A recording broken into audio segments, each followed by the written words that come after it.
welcome to Vassar High School for this key TBA title clash, the last TBA game of the season between the league-leading Lakers, number 1 in the state of Michigan, 5-0 in the TBA, and the Vassar Vulcans in second place with a 4-run record. The Vassar Vulcans, if they could win this evening, will share the title for 1983 with the Laker High Lakers. The Lakers, on the other hand, of course, have got 26 straight non-league victories without the tournaments, and of course going for their 30th out of 31, losing only to Detroit St. Martin DePoys last season for their only loss in the last 3 seasons.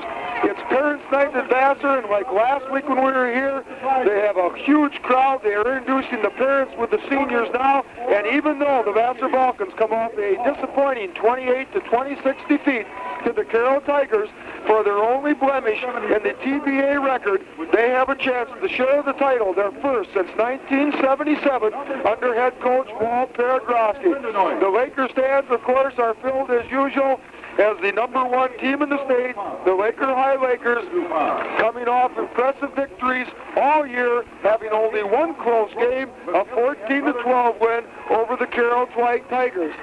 So, I'm Ron Nurnberger along with Craig Weaver and Dave Asher, and of course, Tommy J. Smith, our statistician from Escanaba Eskimos, winning the Class A title when Tommy was up there in 1981. So, we'll head back to the studios now to Larry Watson for these messages, and we'll be back to look at the strengths and weaknesses in this TBA title ball game at the end of this season and the starting lineups right after these messages.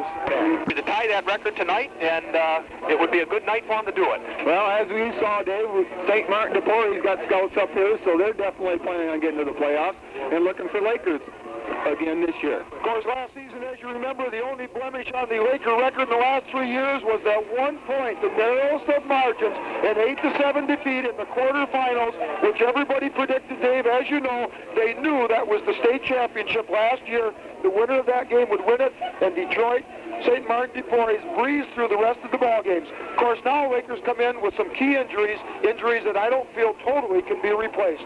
Well, of course, the big injury that Ron's referring to is the loss of Dave Cunningham, the starting quarterback for the Lakers. And realistically, Craig, we were talking before the game, the loss of Cunningham might be more effective on the defense than the offense, as many people might expect. Well, if anybody that was around to see that Carroll game, Dave Cunningham won the ball game with his defensive halfback standout plays. He stopped 3 or 4 passes in a row and probably 6 throughout the game that could have been a touchdown at any time. Of course, we might add, excuse me, Ron, we might add that Dave was injured in an auto accident and, of course, broke a wrist and an elbow and obviously is out for the season. Right, and Leonard Boyarsky, a fine defensive player, also was injured with a broken wrist and is out for the season and broken ribs, and it certainly does hurt the chances the rest of the season for the Laker High Lakers. The replacement, of course, for Cunningham is Bucky LePage at quarterback, Greg, and, of course, LePage comes in with a lot of good credentials and certainly a guy with a good head on his shoulders. I think offensively he can do the job. He's a little left-hander, and he played backup quarterback last year. This year we've seen him mostly as a wing-back, always there in case they wanted to throw it out of that halfback option. And they'll have to play him defensively also, I think, because of the loss of Cunningham. But, Craig, I want to mention one thing before we go on. Last week here, you and I saw something that we have not seen in 7 years of doing these ball games for WKYO, and that is when the Carroll Tigers were making that 91-yard drive in that ball game with less than 4 minutes to go, and they proceeded with the ball up the midfield right in front of the Vassar bench. Vassar's coach, Walt Peregrosky, called timeout, and he went onto the field to rally his troops. The Vassar fans started cheering and clapping like we've never seen to back a home ball club on homecoming night. And when Walt Peregrosky walked off from his motivation speech on that field, the entire stands of Vassar people, some 1,000 plus for homecoming, stood and applauded him. And second of all, the thing I haven't seen, when the game was over, Carroll had won the game 28-26, and Vassar came off the field, the entire Vassar stand stood and cheered for their hometown team. It's been a while since we've seen that. Of course, good support from the crowd, obviously, Ron, as you pointed out. Looking at Vassar, Craig, a little bit deeper, offensively, it's the speed of the Vassar backfield that makes the difference for them. They have probably the quickest backfield in the whole Thumb area, of course, led by Rich Hafner, their quarterback, who is the Thumb B Conference 100-yard dash champ, I believe. Yeah, he won it as a sophomore in the 100, and then again he won the 100 and 220 last year. John Rocci was right behind him in, I think, the 220, so it's going to be quite a matchup with Hafner playing defensive halfback as well as quarterback. Rocci playing that offensive halfback and defensive halfback along. Of course, you mentioned John Rocci, and what more can be said about him? In 77 attempts on the ground this year, he's gained 1,022 yards for a 13.3 average. Just awesome. Well, you read the papers, they say all-state candidate. I think that's kind of useless. Why not just say he's an all-state football player? He sure is. He's also caught 11 passes for a total of 316 yards, 23 touchdowns on the season, by far and away the leading scorer in the area. 20 of those, Craig, as you pointed out to me prior to the start of the game, coming in the first half. That's impressive when you figure he probably doesn't play a lot, especially the fourth quarter.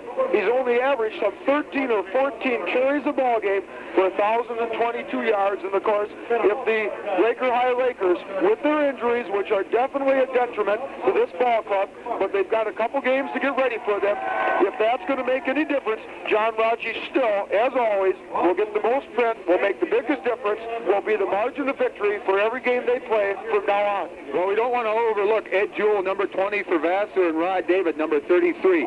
Both had, well, we saw Rod David come in against North Branch and have a super game. Ed Jewell led Vassar in rushing last week against Carroll, looked very well. Again, two speedy backs for Vassar in the backfield. Okay, well, that's most of our pregame show. We're going to be back with the starting lineups and, of course, the excitement. We've got two huge crowds, two Vassar Laker traditional high school football crowds for the biggest game in the TBA, the one that will decide the outright champion. We'll be back in 60 seconds.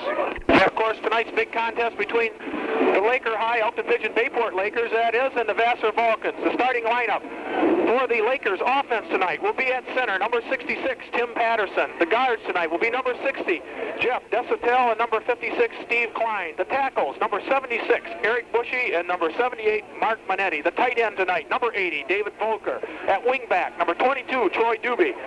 The fullback tonight will be number 44, Robert McDowell, as always, and the halfbacks will be number 34, David Weisenball, and number 40, John Rocci, and a quarterback in his second start, Bucky LePage. Hey, starting tonight for the Vassar defense. In that line, we have number 55, Mike Rushka, big number 99, Eddie Parker, number 64, Lyle Salisbury, and number 71, Dan Main. In the defensive linebacker position, we have number 20, Ed Jewell, number 11, Tony Amon, number 59, John Bloshes, and Mr. Do-It-Everything, Ron, as we saw last week, number 84, Fred Hart. He kicks off, kicks extra points, runs offensive end, and makes some fine tackles on that defense. Rounding out the defensive halfbacks, we have number 7, Rich Hafner, number 9, John Truax, and number 82, J.D. Bowles. Okay, so we're ready for the kickoff here at Vassar High School for the opportunity for the Vassar Vulcans to share the title. The Lakers have already won their share. They're third in 3 years running. They are dominant. They are the pick. They are going to the playoffs regardless if they lose tonight. Of course, they have to win next week at Harbor Beach, in which they'll be a heavy favorite. Deep for the Vassar Vulcans are number 9, John Truax, and of course kicking off looks like the All-State candidate also, number 78 at 6'3", 225 pounds, Mark Manetti. So we're ready for the last TBA game of the 1983 season, and this place is packed. I'll tell you, it's just like last week as it was for homecoming. Manetti approaches the ball. It's a short kick to the 30, to the 25. It's picked up by Vassar. Comes around the left end to the 35, the 40, the 45, 50, the 40, the 35, the 30, and Big Eddie Parker, number 99, a defensive tackle, has carried this ball 10, 20, 30, 40 yards down to the Laker 26-yard line. Hafner takes the ball. He gives off straight ahead to number 11, Tony Amon. Tony Amon butts his way over the left tackle for 2 yards, brings up a 2nd and 8. Of course, we're trying to run inside on that Laker line, Craig, is tough. They're big, they're strong, they react quickly to the run. Brings up a 2nd down and 7. Okay, so the ball is spotted at the 24-yard line Well, maybe 24-yard line, 2nd and 7 for the Vassar Vulcans. No better break could you have than to run a kickoff back some 35 yards. They're in their full house wishbone formation. Hafner misplay. Hafner has the ball. There was a misplay in the backfield. Hafner just fell forward, maybe gained a half a yard. But I'll tell you can't misplay tonight, Craig, against the Laker High Lakers. Well, that time we saw Rich Hafner run the ball and really didn't plan on it. But we will see him take that ball in the middle and outside. If he gets loose, he's going to get a touchdown. Defensively, the Lakers have switched 3 players every play. They're switching in threes. They want to keep fresh for the Vassar Vulcans. Full house formation. Hafner gives the ball. He's going to roll right. He's looking deep for Hart. He throws short to Rao. It is knocked down in there by number 50 for the Lakers, who will check Dave in a second. That's Steve. Number 50 for the Lakers is Scott Pobance, but what I was excited about was the fact Pobance almost intercepted that ball, but when he missed the interception, he almost knocked it right into the Vassar man's hand. Okay, and as everybody knows, the weakness for the Laker High Lakers has been pass defense. 10:39 remaining in this first quarter. Vassar has taken the opening kickoff, ran it back to the 29-yard line, where they are now faced with a 4th and 5. Hafner has the ball. He fakes twice. He rolls to the left. He's hit. And he's going to be dropped at the 20-yard line. His knee comes down, but there is a flag on the play. I think it might have been a face mask or something of that nature, Ron, and I'm sure it's against the Lakers now, and it is a face mask penalty. Well, I'll tell you, if that's a face mask against the Lakers, that's going to move the ball all the way to about the 10-yard line. Craig Weaver, it will be a first down, and for the first time this season, somebody will have moved inside Laker territory with an opportunity to draw first blood. Well, there we see early in the season how that visiting team had so much trouble on the kickoff returns. And here again it happens. The home team gets the big advantage right off the bat. The nose of the ball, Ron, resting right on the 10-yard line. Ball on the 10-yard line, 1st and 10 for the Vassar Vulcans and Laker territory. Full house formation. Hafner gives off to touchdown. Jewell is up the 5-4. 3-head Jewell is in the end zone, and Vassar leads this ball game 6-0. And I'll tell you, you talk about 1,000 people standing on their feet, Dave Asher. We haven't seen this anywhere in 3 years. Beautiful play, Craig. The hole opened up on the left side of Vassar's line, and Jewell could have walked in the end zone, but a nice move once he got through the line to move into the end zone. He was the man that really carried him last week against Carroll until right at the end of the ball game when Carroll came back. Ed Jewell was Vassar's main man. Ed Jewell plays that fullback position. They run out of a full house. Sometimes he sneaks up a little, and you could call it a wishbone. But whatever you call it, that offensive line for the Vassar Vulcans blew away the Laker defense for a 10-yard gain into the end zone, and now they attempt the extra point. Hafner has the ball. He keeps it on a keeper. He's up the middle. He's going to be hit at the 1. I don't think he's in. He isn't. The Lakers have stopped the extra point. But with 10:23 remaining in the first quarter, for the first time, a ball club has gone down and scored on the Laker High Lakers. It's going to be kind of interesting now, Bill McClellan, offensively. You know he's got to get the scoreboard. He's got to play Vassar tough, but he doesn't want to show the scouts too much in that, DePories and some of the other state teams that are going to be here. Dave, the wind played a factor in that drive. The short kick set up the return, scored a touchdown. What about the rest of the game with that wind? Well, of course, the wind's going to be obviously going to be an effect here tonight. It's blowing between 20 and 30 miles an hour all the time. It's at the Lakers' back right now. So it definitely is going to be a factor. Vassar's going to have to kick into that wind. Let's give credit quickly to Mike Kruska, John Blasius, Lyle Salisbury, Doug Noyce, and Dan Main, because between the tackles, nobody has moved the ball that quickly against the Laker High Lakers. We are ready for the kickoff. Deep for the Lakers is, of course, the All-State, everybody's All-Stater, John Rachi. Fred Hart is ready. He boots it with the wind. It's high. It's going to be taken at the 20-yard line to the 25, to the 30.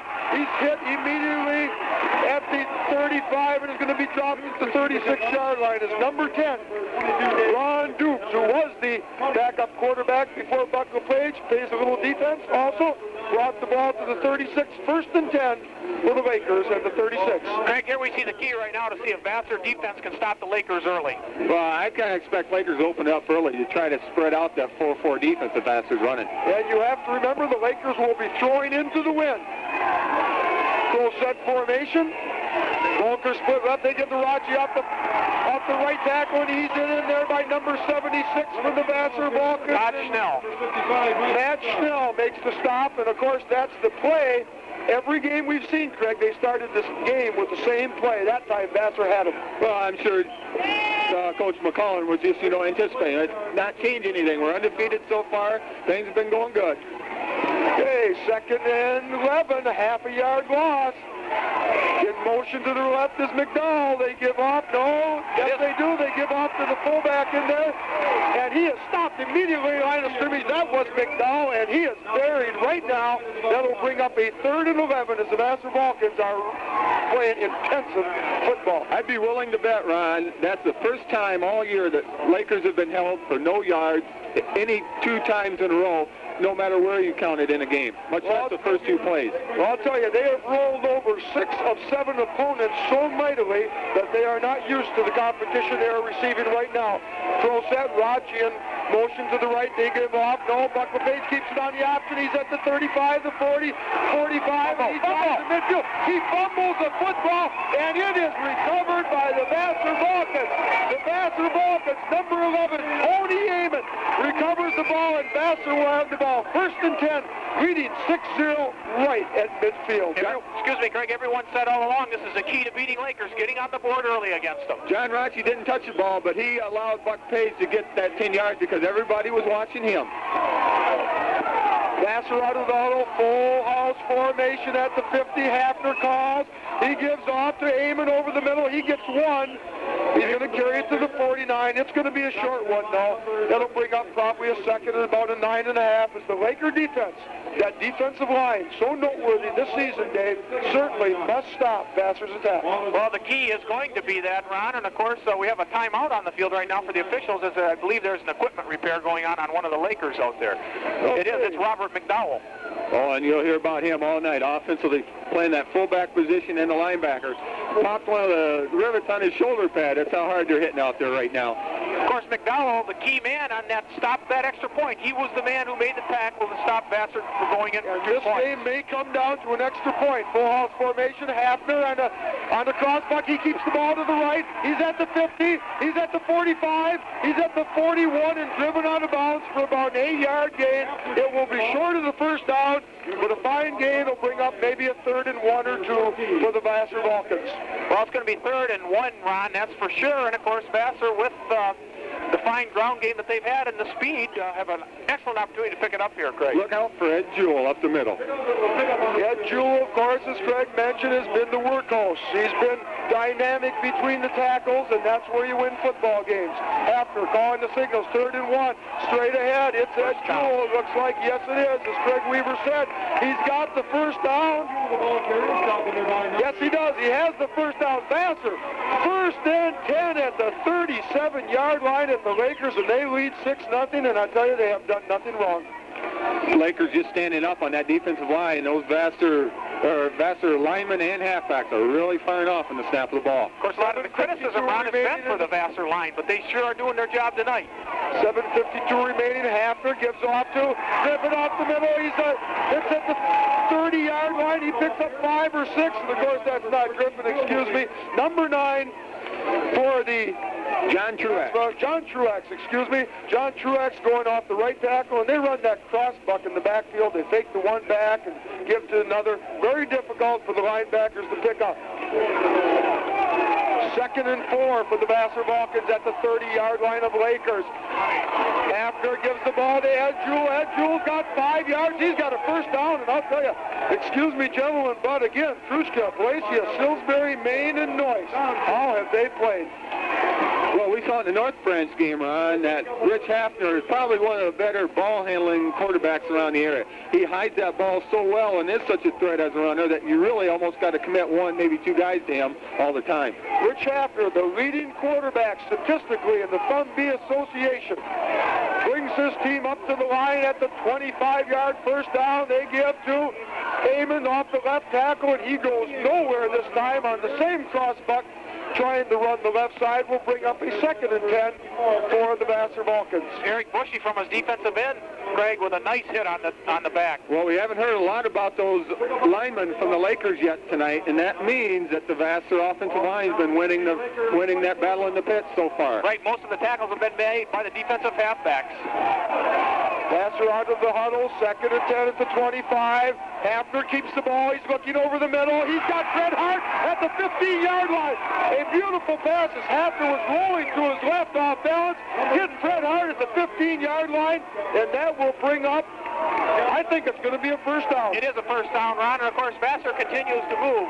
Rachi and of course Garza up to make the stop. Number 84, Mr. Do Everything, kick and run and catch the ball and play defense, Fred Hart with the reception. Dave Ruprecht coming in the ball game. We're exchanging plays with, of course, Ed Jewell, the fine senior fullback. Full house formation, first down at the 15. Hafner keeps the ball. He's at the 12. He picks up 3 on that quarterback keeper, but it's covered in there very well by number 14 for the Laker High Lakers. And, of course, that's the quarterback, Bill LePage, going both ways. Of course, it's going to be interesting if Vassar does move in and score here, Craig. It looks to me like Lakers might be a little susceptible to the pass as they have been all season long. Well, you might mention that Buck LePage is not new to that defensive halfback position. He's been playing that all year, even with Dave Cunningham healthy. So they should be tough in that position right now. Full house formation, 2nd and 7. Hafner keeps. He's looking. He's got a receiver open. He looks deep. Amons is open. He's wide open. It's a touchdown for the Vassar Vulcans. He was wide open. They flooded the zone, Dave Asher. They had 3 receivers. Hafner almost tripped and fell down. And ladies and gentlemen, if you don't believe it, listen. 5:27 to go in the first quarter. Vassar 12, Lakers 0. The key, Craig, has been the fact Vassar's been able to move the ball so effectively on the ground, and when they go to the air, the receivers are wide open. That's one of the toughest plays to cover, high school or pro levels. That halfback coming out of the backfield, when you're flooding an area, you just run out of people to cover. But the thing that made it go, ladies and gentlemen, was the play-action faking of Rich Hafner, as everybody believed Ed Jewell had the football, but he didn't. Extra point, Hafner. He's back to pass again. He's rushed. He's rolling right. He's at the 5, the 4, the 3. And he is in the end zone, Dave. He is in the end zone, Craig. 14-0. Vassar 5:27 remaining. And ladies and gentlemen, if you aren't here, you should be, because this is going to be a classic. This is going to be one of the greatest high school games, TBA-wise, in 5 seasons. Certainly, Craig, the Lakers have to be stunned here right now, trailing 14-0 with 5:27 to go in the first quarter. Well, we saw what kind of class Vassar had when they came back against North Branch after being behind 18-0 in the first quarter and won it 19-18. Then we saw Carroll come back last week after scoring first, but then Vassar put on quite a rush and got ahead in the ball game. Looked like we're going to put it out of reach. Now we see Vassar getting out ahead 14-0 on the Lakers. Now we'll have to see if Lakers are really that number 1 team in the state of Michigan, Class C. Okay, and the question is, of course, last week people thought after that stunning defeat by the Carroll Tigers that Vassar may be done, that they wouldn't have that initiative, that momentum, that enthusiasm to go for the TBA title. But right now, halfway through the first quarter, they have a 14-0 lead, and Fred Hart is ready to boot it. And boot it he does. It's high in the air down to the 20, 25, Ron Doof. He's hit at the 30, and I mean, he is driven out of bounds by 6 Vassar Vulcans. No penalty. It's a great defensive effort. Okay, Ron, if Vassar beats Lakers tonight, record-wise, they would tie for the conference championship. Since Vassar beat Lakers, would they win it outright, or do they just count it as a tie? No, they certainly share it, and that's the way it goes in high school sports. Lakers with the ball at the 30-yard line, their own 30, their second possession. The first time they were stopped by a fumble at the 50. LePage calling the signals. Weisenbach in motion to the left, and there is going to be another penalty, illegal motion against the Lakers, and you don't have to tell me they're not frustrated, because they are totally frustrated. Looked to be probably a pass that time, Ron. You notice when that lineman did pop up, he did not fire out. He came up, he was straight up. Right. He was ready to pass block, more than likely. Okay, so we've got a first and 15 for the Lakers. They're in the hole, I'll tell you, for 7.5 minutes. They don't know what happened. They have been stunned by the Vassar Vulcans.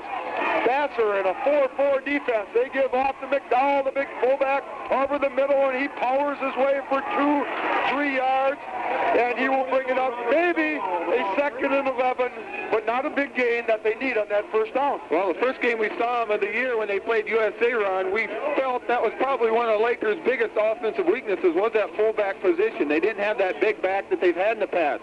Then Robert McDowell filled in the second half playing that, and then eventually has started there the rest of the year. Okay, the Lakers out of the huddle. Wing T formation right. Garza in motion to left. LePage is back to pass. He's throwing to Rachi. Rachi's got the ball at the 45, the 50, the 45, the 40. And Rachi split out wide receiver to the left. LePage just lobbed it to him with the wind in his back.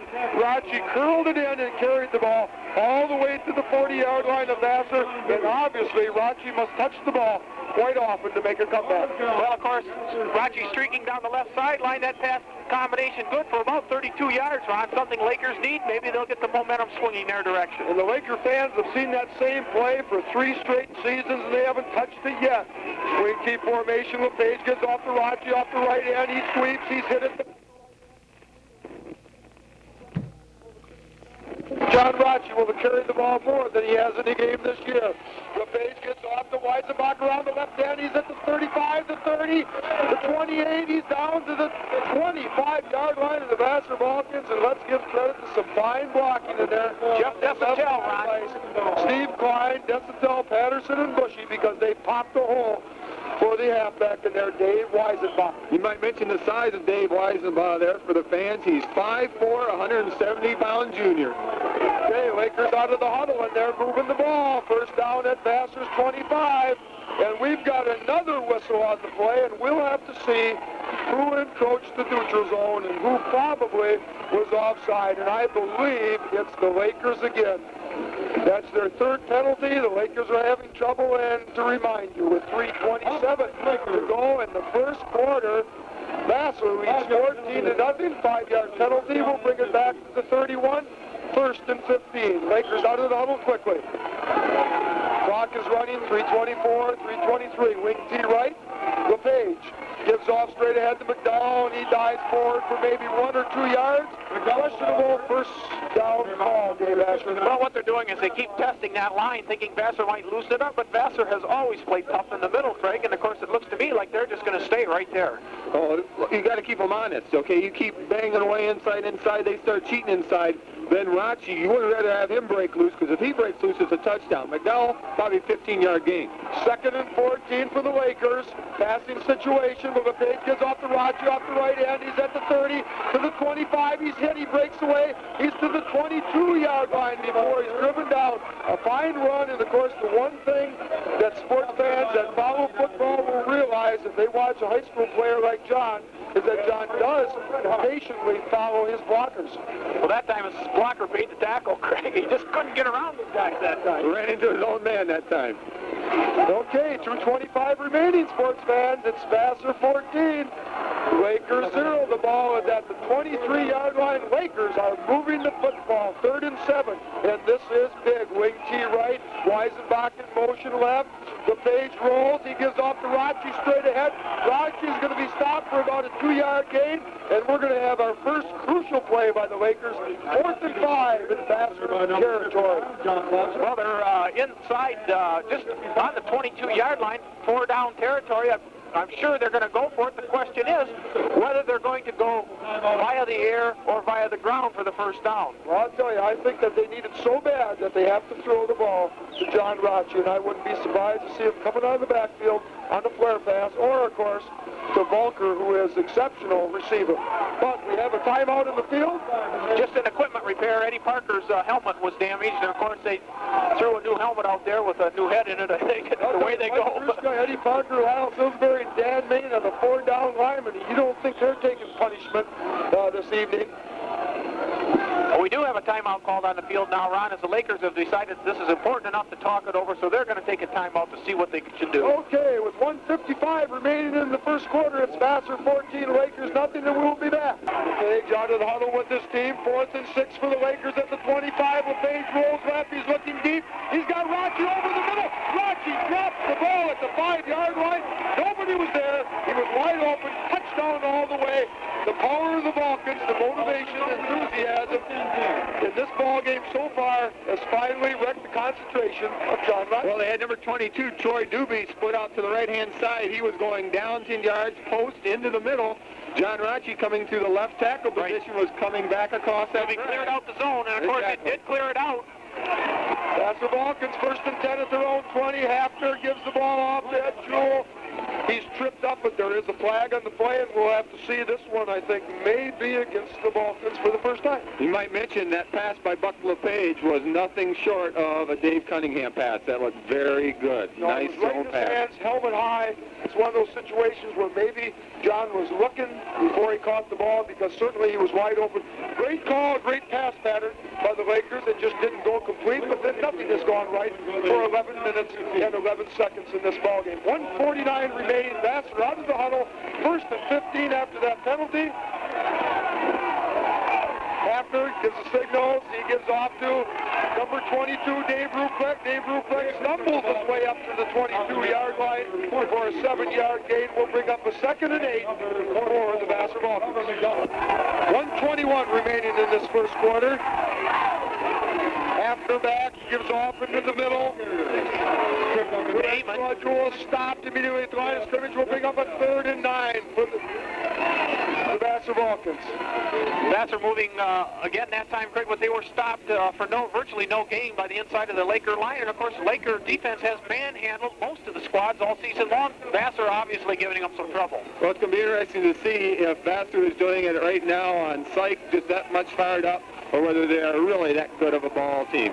Okay, 3rd and 8 for the Vulcans. 47 seconds in the first quarter. They're at the 22. Hafner, crossbar, keeps the ball. He goes left. He's at the 25 to 27 before he's driven down. And that will bring up about a 4th and 3 or 4. Obviously, the Vassar Vulcans are going to punt, but Craig, they're going to punt into the wind. Okay, kind of adding to what I just said, you know, a team can carry themselves for the first half pretty much on psych and just getting fired up for it and catching the other team a little low. But if Vassar can carry it on through the second half, it'd be very interesting to see just how tough they are. Okay, and believe it or not, the Lakers have called a 2nd timeout, their 2nd of 3 they have for the half. So with that, we'll head back to the studios with the Vassar Vulcans leading 14-0. Right at the Vassar bench, they're going to mark the ball at Lakers' own 48-yard line. The Lakers will have the ball for their 3rd possession, 1st and 10 at their own 48, trailing 14-0. Well, the ball went out a little ahead of that, Ron. The wind blew it out. It's on the Vassar 48-yard line. Lakers will have one play, Craig, with the wind at their back. 25 seconds to go here in the first quarter. Okay. Look out, Rachi on the bomb. Wing T formation left. Buck LePage, hands off to Eisbach around the left hand. He's at the 45, 40, 35, 30, 25. He's hit at the 22, and he's driven out of bounds at the 25-yard line, of the Vassar Vulcans. Some great blocking on the left side of that defensive line for the Lakers. Let us give credit where it's due. Klein, Patterson, Bushy, and of course, Garza and Doobie switching at that end for the Laker High Lakers. And now the Lakers offensive line is moving like it has earlier in the season. Dave Weisenbach ran out of bounds so smartly to stop the clock. They still have the wind, kind of at their back, even though it's sort of a crosswind. It's still a little bit behind. 10, LePage rolling right. He gives to McDowell, the fullback, off the right tackle. McDowell gets 2 yards. He'll take it to the 21, and that's the end of the first quarter, ladies and gentlemen, with Vassar leading 14-0. And with the change of direction in the field position, we'll head back to Larry Watson and these timeouts. For their first scoring threat of this ballgame to start the first play of the second quarter. Throw set formation, Volker split left. In motion is Weisenbach left. LePage rolls left. He's running the option. He keeps the ball on the inside. He's at the 20. He's down to the 14-yard line as he ran that very wisely. Denied the pitch, kept the ball for a 6-yard gain. Close to a first down, Craig, as LePage, as Ron pointed out, carrying the ball wisely down inside the 15.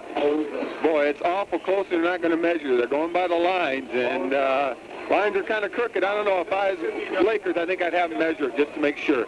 Okay, 3rd and 1 for the Laker High Lakers. They're at the 14-yard line and a half of the Vassar Vulcans. Pro set formation, Volker left, LePage straight ahead, McDowell.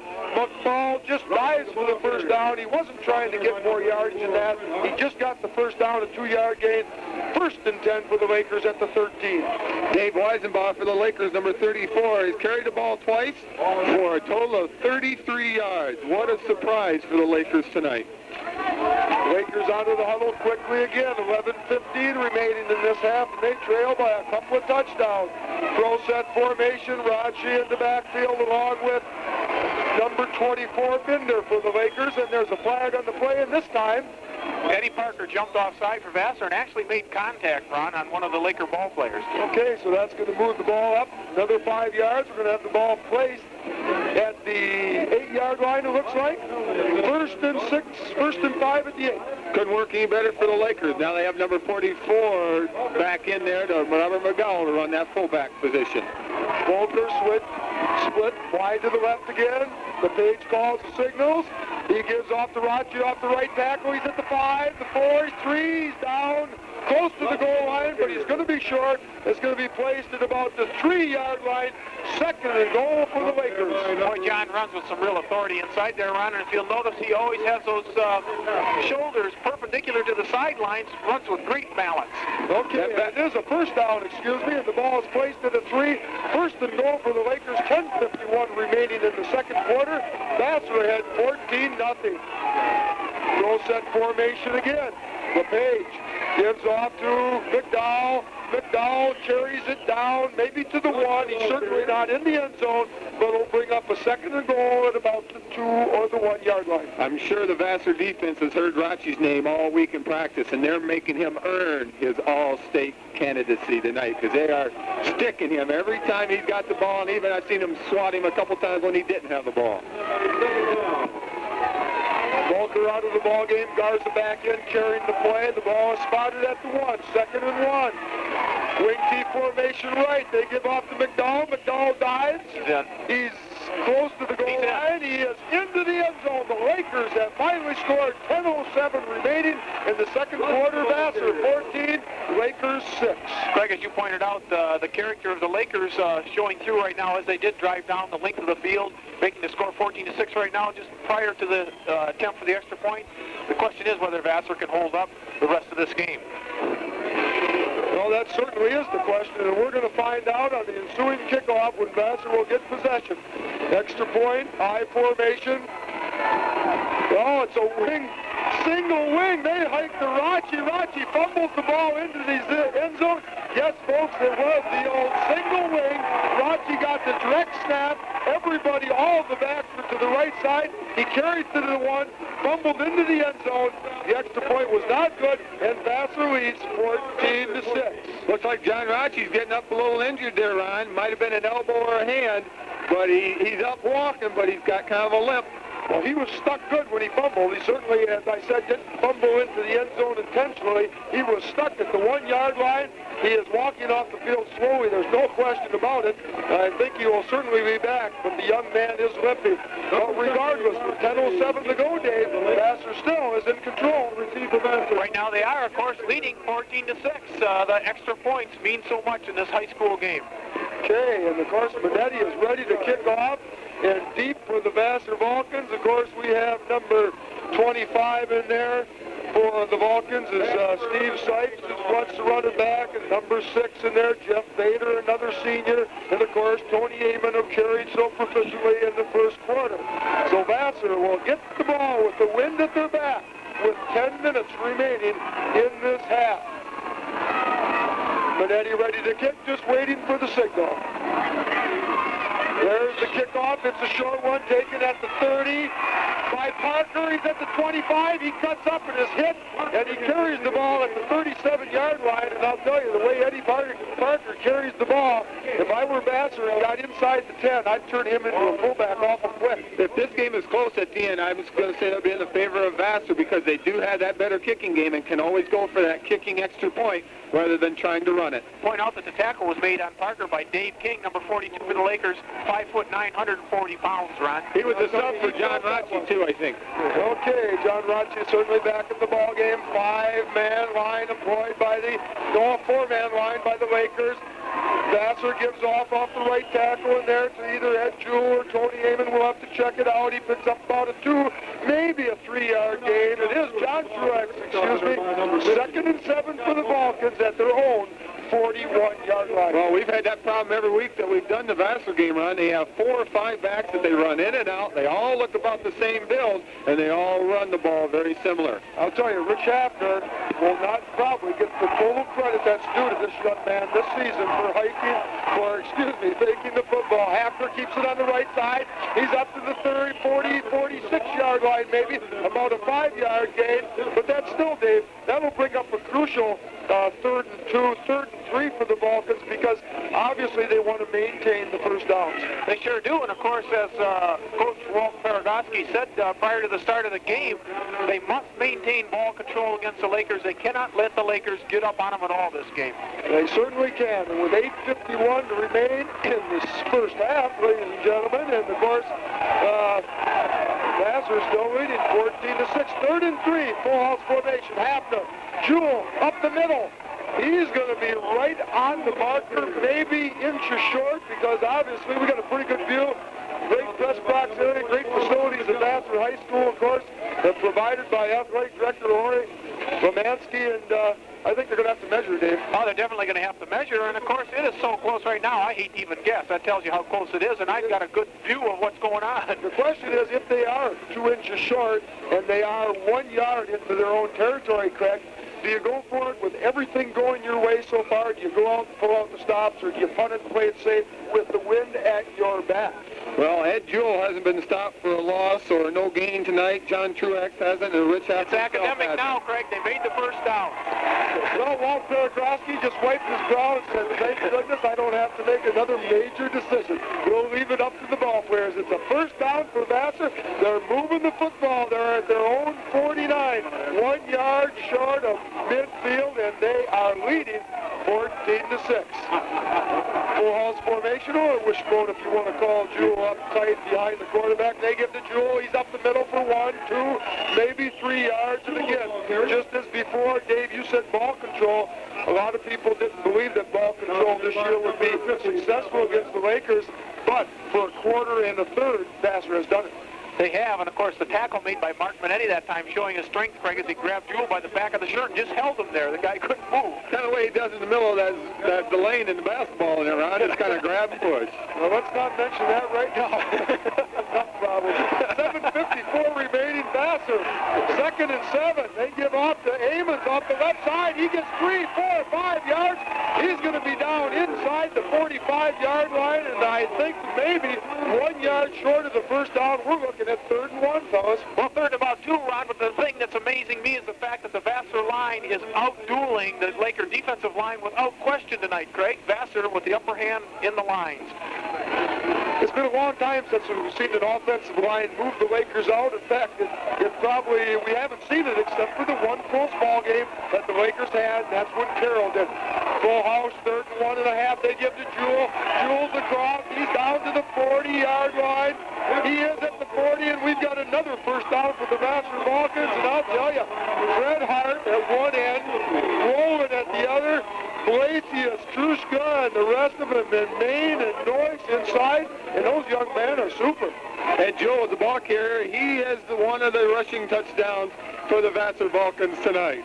Okay, Vassar out of the huddle, 7 minutes remaining till halftime. They lead, and they're moving the football. They give off to Truex is at the 35, the 30, the 29. I tell you, that play happened so fast off that tackle, that short trap. And I tell you don't think Vassar is totally emotionally into this ball game.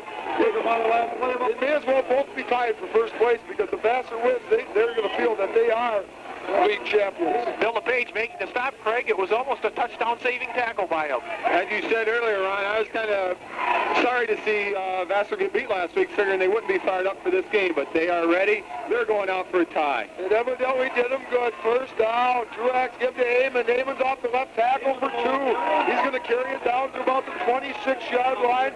We'll bring up about a second and about 7 again. They've been 2nd and 7 for 3 times. And of course, Dave, as you know, watching Michigan football as well as you do, you want 3 or 4 in the first down, and then you can play games with them. Right, anytime you're picking up good yardage on the first down, it opens up so many possibilities. The thing that's amazing me here tonight is the way Vassar is using power against power tonight. I tell you, they're going at Waker's strength and beating them off the line, ladies and gentlemen. Hafner gives the ball to Jewell. Jewell twists and turns for maybe 1.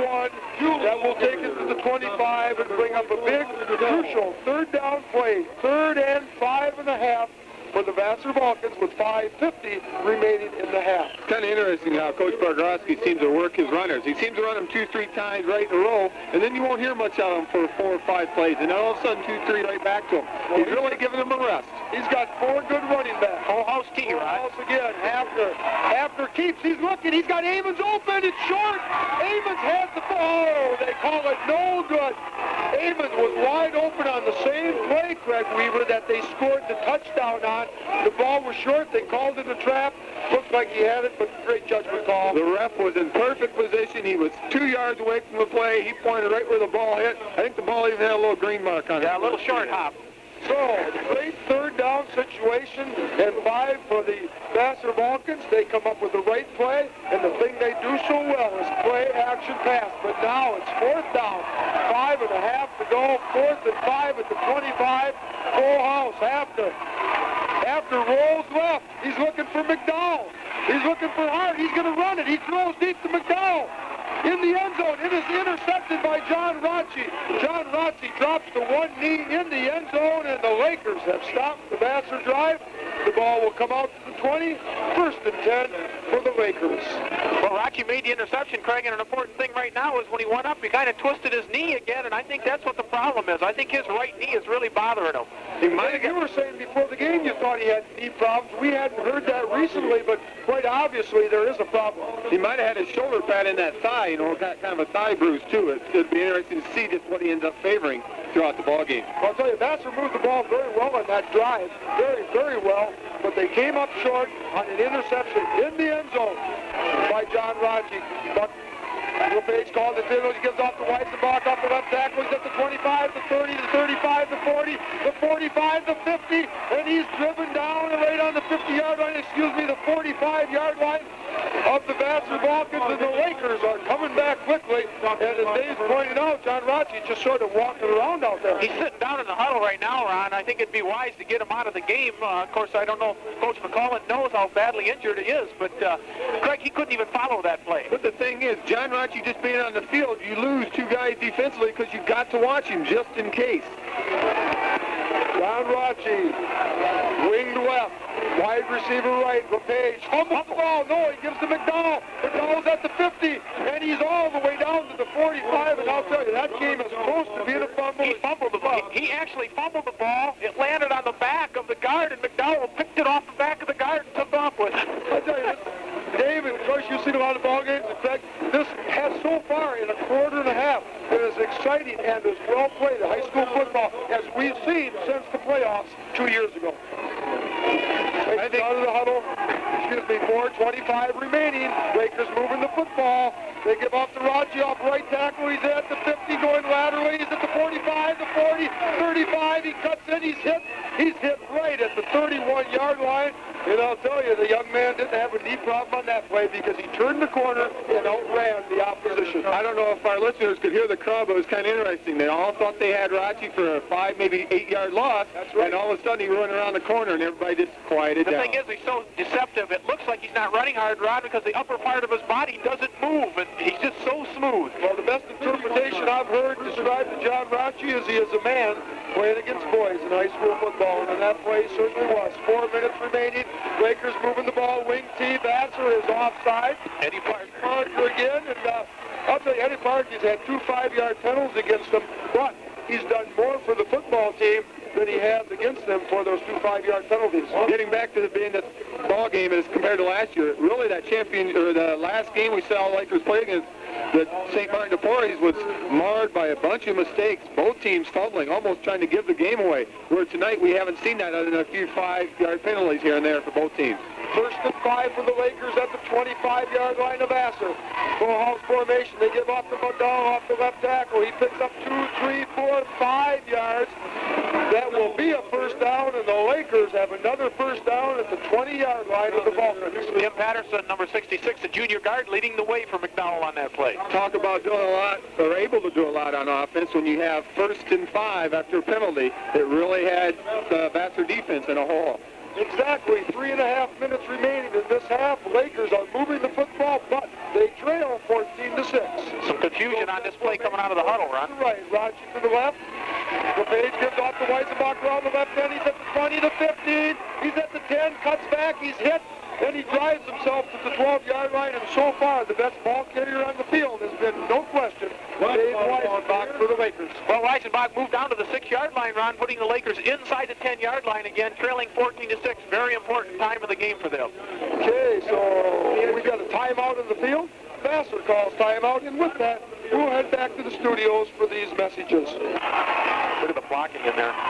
Number 44, Robert McDowell carrying the ball. Okay, and the first play from scrimmage at 1st and 6. McDowell carries the ball straight into the end zone untouched, and the Lakers have their second touchdown with 3:14 remaining in the second quarter. They trail by 2, and they're huddling for the extra point. Similar play that we saw Vassar score on, Craig. The left side of the line opened it up. Allowed them to walk right in. Okay, Lakers out of the huddle going for the tie. LePage calling the signals.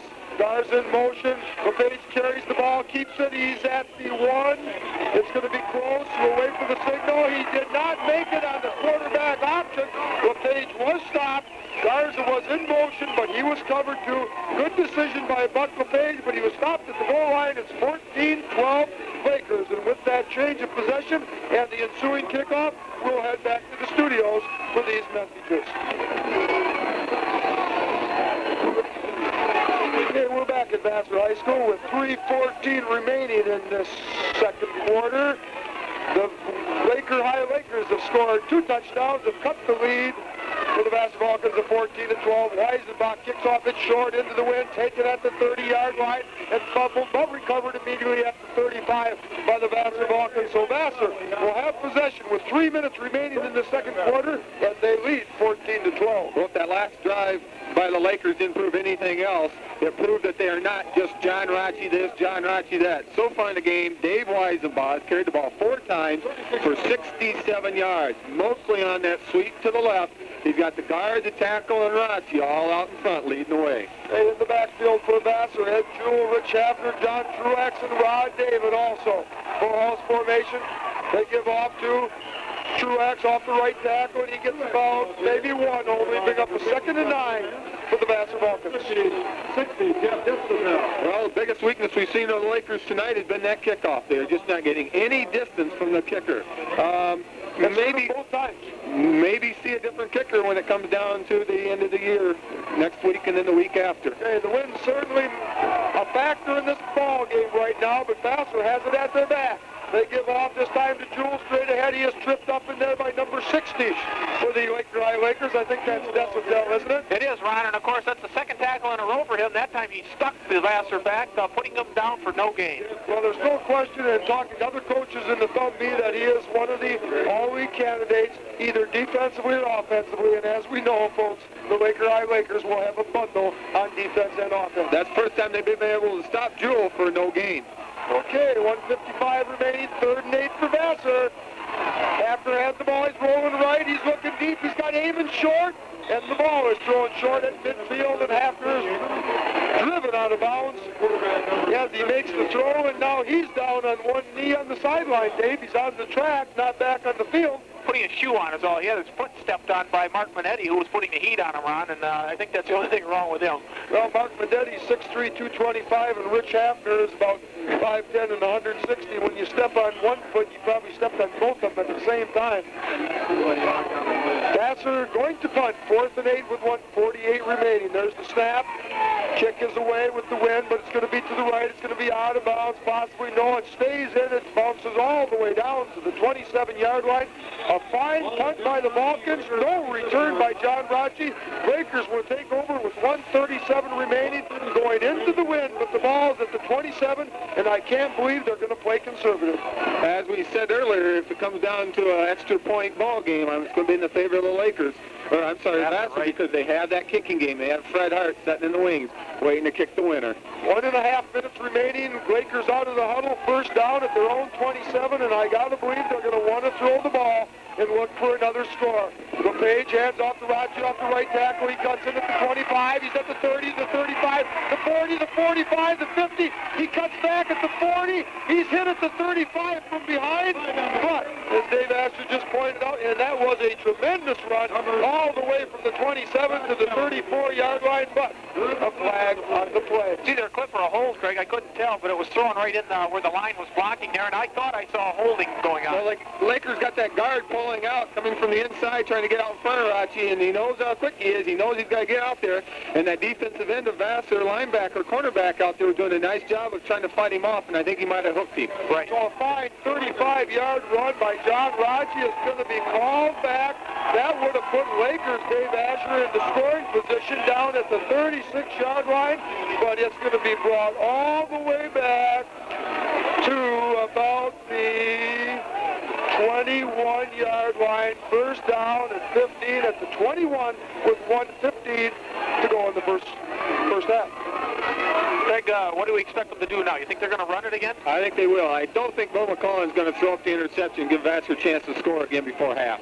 I agree with you, and of course, the Lakers, with the John Rachi at running back, though, almost effective as throwing a pass. Okay, 1:15 remaining. The clock is stopped. First and 17 at the 21-yard line. The Lakers own 21-yard line. Wing T formation left. LePage calls the signals. He gives off to Weisenbach around the left side. He's to the 25, then he's to the 30, he's to the 31 before he's tackled in there by number 76 for the Vassar Vulcans and number 64, if we can pick up those names. Number 64, of course, Lyle Salisbury making the stop, Ron. And as you pointed out, the Vassar defense has played tough all night long. Have not given up anything easy to the Lakers. Todd Snell, senior 6'2", 180 tackle, done an excellent job. 49-yard line with 38 seconds to go. You gotta believe they're going to throw that fly pattern at least one time to Rachi. Craig, every time that Rachi's moved left or right with the ball, the whole defense has followed him, and the handoff's been to the other back. Exactly. He doesn't even have to carry the ball, and he gains 20 yards sometimes. LePage calling the signals. First and 10. He's back. He's looking for Rachi. Robs it. Rachi's got the ball at the 30. At the 25, he breaks away from one tackle. He's down to the 19. And John Rachi's laying on his back. He's reaching up, calling timeout to save the time with 24 seconds to go. The Lakers take their last timeout of this half, but it's going to be a first down at the 19-yard line. And with that timeout, we'll head back to the studios for this all-important message. Lakers out of the huddle, 24 seconds remaining in the half. They have a first down at the 19. Volker split left, Garza right, throw set formation, Weisenbach and Rachi in the backfield. LePage hands off to Rachi on a sweep. It's a halfback pass. He's looking for Garza in the end zone. Garza was there, but was overthrown. Rich Hafner was covering, but he fell down. A little better pass. Might have had a halfback pass, incomplete in the end zone, 2nd and 10 with 18 seconds remaining. This time, do they throw to Rachi? Well, the play didn't fool Vassar any. They had the defensive coverage on him there, and of course, if he would have thrown the pass to the receiver, he'd had a hard time catching it. Yeah, John didn't take his time, and again, you know, why gamble there? He's probably better off just throwing the ball out of reach so they can come back and try it 3 more times. Lakers out over the ball. LePage back to throw. He looks over the middle to John Rachi. It is knocked away in there by number 59 for the Vassar Vulcans. And let's see if we can pick up that name, gentlemen. Number 59. Nice job, guys. Nice job. John Blasius, offensive guard. Blasius. Okay, close enough. You guys don't even know his number. 14 seconds to go. The ball is spotted right at the 20-yard line. We'll bring up a 3rd and 10, so the Vassar Vulcans have stopped 2 big plays on the opportunity for the Lakers to score their 3rd touchdown. 14 seconds remaining. Garza in motion right. LePage rolls right. He's looking to Volker in the end zone. He hits number 22, Volker. He is wide open on a post pattern. Touchdown, Lakers. There we see the momentum, Ron. We just see a swing just before halftime, something that Vassar fans and the Vassar team did not want to see the Lakers scoring before going into half. They've jumped into the lead 18-14. So with 8 seconds remaining, the Lakers have come back from a 2-touchdown deficit and scored 18 straight points to lead 18-14, and they're getting ready and huddling for the extra point. This could mean so much if they could get up on the ball game, take John Racci out a little bit that second half, so they don't get him hurt anymore this game. Okay, number 51. So Ed Gentile. Kick, Ed Gentile. It's a fake. LePage keeps the ball, throws to Racci in the end zone. It is good. Racci makes the catch. A great fake play by Buck LePage, and I'll tell you, the young man is still in the shoes tonight, folks. He's still in the shoes of Dave Cunningham. 2014 Lakers. LePage dropped back in the pocket nicely off play action there, Craig. Hit Troy Doobie over the center. Doobie right at the goal line made the pass, stepped into the end, made the catch, stepped into the end zone to put the Lakers up. And of course the fake, very important for the 2-point conversion. He had 2 receivers wide open. One other one standing right next to him. Who was it? The other end that time? Was it Bushy that was open with him, Dave? Did you see? I didn't catch who it was, Craig, but you're right. He had people to choose from there. Luckily, he chose the right man who made the catch and stepped into the end zone. And of course, as we pointed out, it's tough on Vassar now to see if they can hang in there now, trailing 20-14 with 8 seconds to go in the first half. Okay, so the Lakers are going to kick off. Weisenbach's going to kick again. We got deep for the Vassar Vulcans, number 6 in there, fellas. Who we got deep? Sipes? He's been back there all night long for him, Ron. Okay, but he never got a kick because they're short. Oh, it's an onside kick. It is going to be covered by the Lakers. Yes, it is. It's covered by the Lakers. No timeouts, so they've used their timeouts. No timeouts, but they've got to set the change, so they will get at least 1 play for sure with 6 seconds remaining. And, of course, there's only 1 play to call. And that's to throw the bomb to Racci. The clock's going to run out. They're going to run the clock out. Because I guess it does run out. They started the clock, as I said, as they reset the change, so the clock does run out, but the Lakers are leading 20-14 at halftime, and we'll be back with the scoring plays and all the statistics right after these messages. Well, we're back at Vassar High, and of course tonight's game, the Big Thumb B matchup, that's going to decide the title between the Vassar Vulcans, who came into this game with a 4-1 league mark, and the Lakers at 5-0. Of course, tonight's game will decide the champion, whether the Vassar Vulcans can go away with a share or whether the Lakers win it all. The Lakers found themselves trailing quickly in this game, have come back to take the lead at the half, and Tom, maybe you can bring us up to date with all the scoring plays and some of the action that took place in this first half. Okay. The first quarter was all Vassar, starting out the game right away. Within 1 minute, 30 seconds of the game, Vassar took the lead 6-0 on Ed Jewell's 10-yard run on the 5th play of the game. Touchdown was set up by a 40-yard return by Ed Parker on the opening kickoff. So Vassar led 6-0 after the extra point try was no good. The scoring drive took 1 minute and 30 seconds. Okay, later in the first quarter, Vassar scored again on a 14-yard touchdown pass from Hafner to Amons. And the 2-point conversion was good. Hafner ran it in, and it was 14-0 Vassar over Lakers. Tom, and the fact that the Vassar had jumped on them so quickly, kind of questioning whether they would get their poise together, keep their poise, and come back. But as you're going to tell us right now, they certainly got it together and did come back. They sure did. From then on, it was Lakers all the way. As, they scored 3 more touchdowns in the first half. The first one came with 10:07 left in the first half. McDowell plunged in from the 1-yard line. The Lakers drive took 7 plays, and they covered 48 yards. 2-point conversion was no good, and Vassar still led 14-6. But as we went into the second quarter a little farther, the Lakers had another drive, and McDowell ran in from the 7-yard line. The drive covered 80 yards in 7 plays. 2-point conversion failed. And the score was 14-12, Vassar over the Lakers. The Lakers came back on a drive, took which took 1 minute and 30 seconds, and it was 7 plays, and it covered 73 yards. It was a 20-yard touchdown pass from LePage to Doobie, and the score was 18-14 Lakers. A 2-point conversion from LePage to Rachi, a pass, made it 20-14 Lakers at halftime. Okay, thanks, Tom, for bringing us up to date on all the scoring.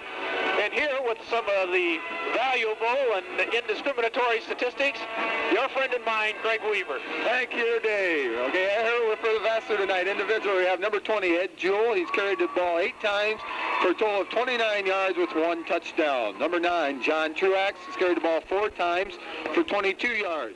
Tony Amon carried the ball 6 times for 10 yards, and Dave Ruprecht 1 time for 2 yards. The halfback, Rich Hafner, has carried the ball 5 times for a total of 22 yards. Team-wise rushing, Vassar has run it 24 times for a total of 85 yards. In the passing department, Hafner and Vassar are 2 of 6 for 25 yards, 1 touchdown, 1 interception.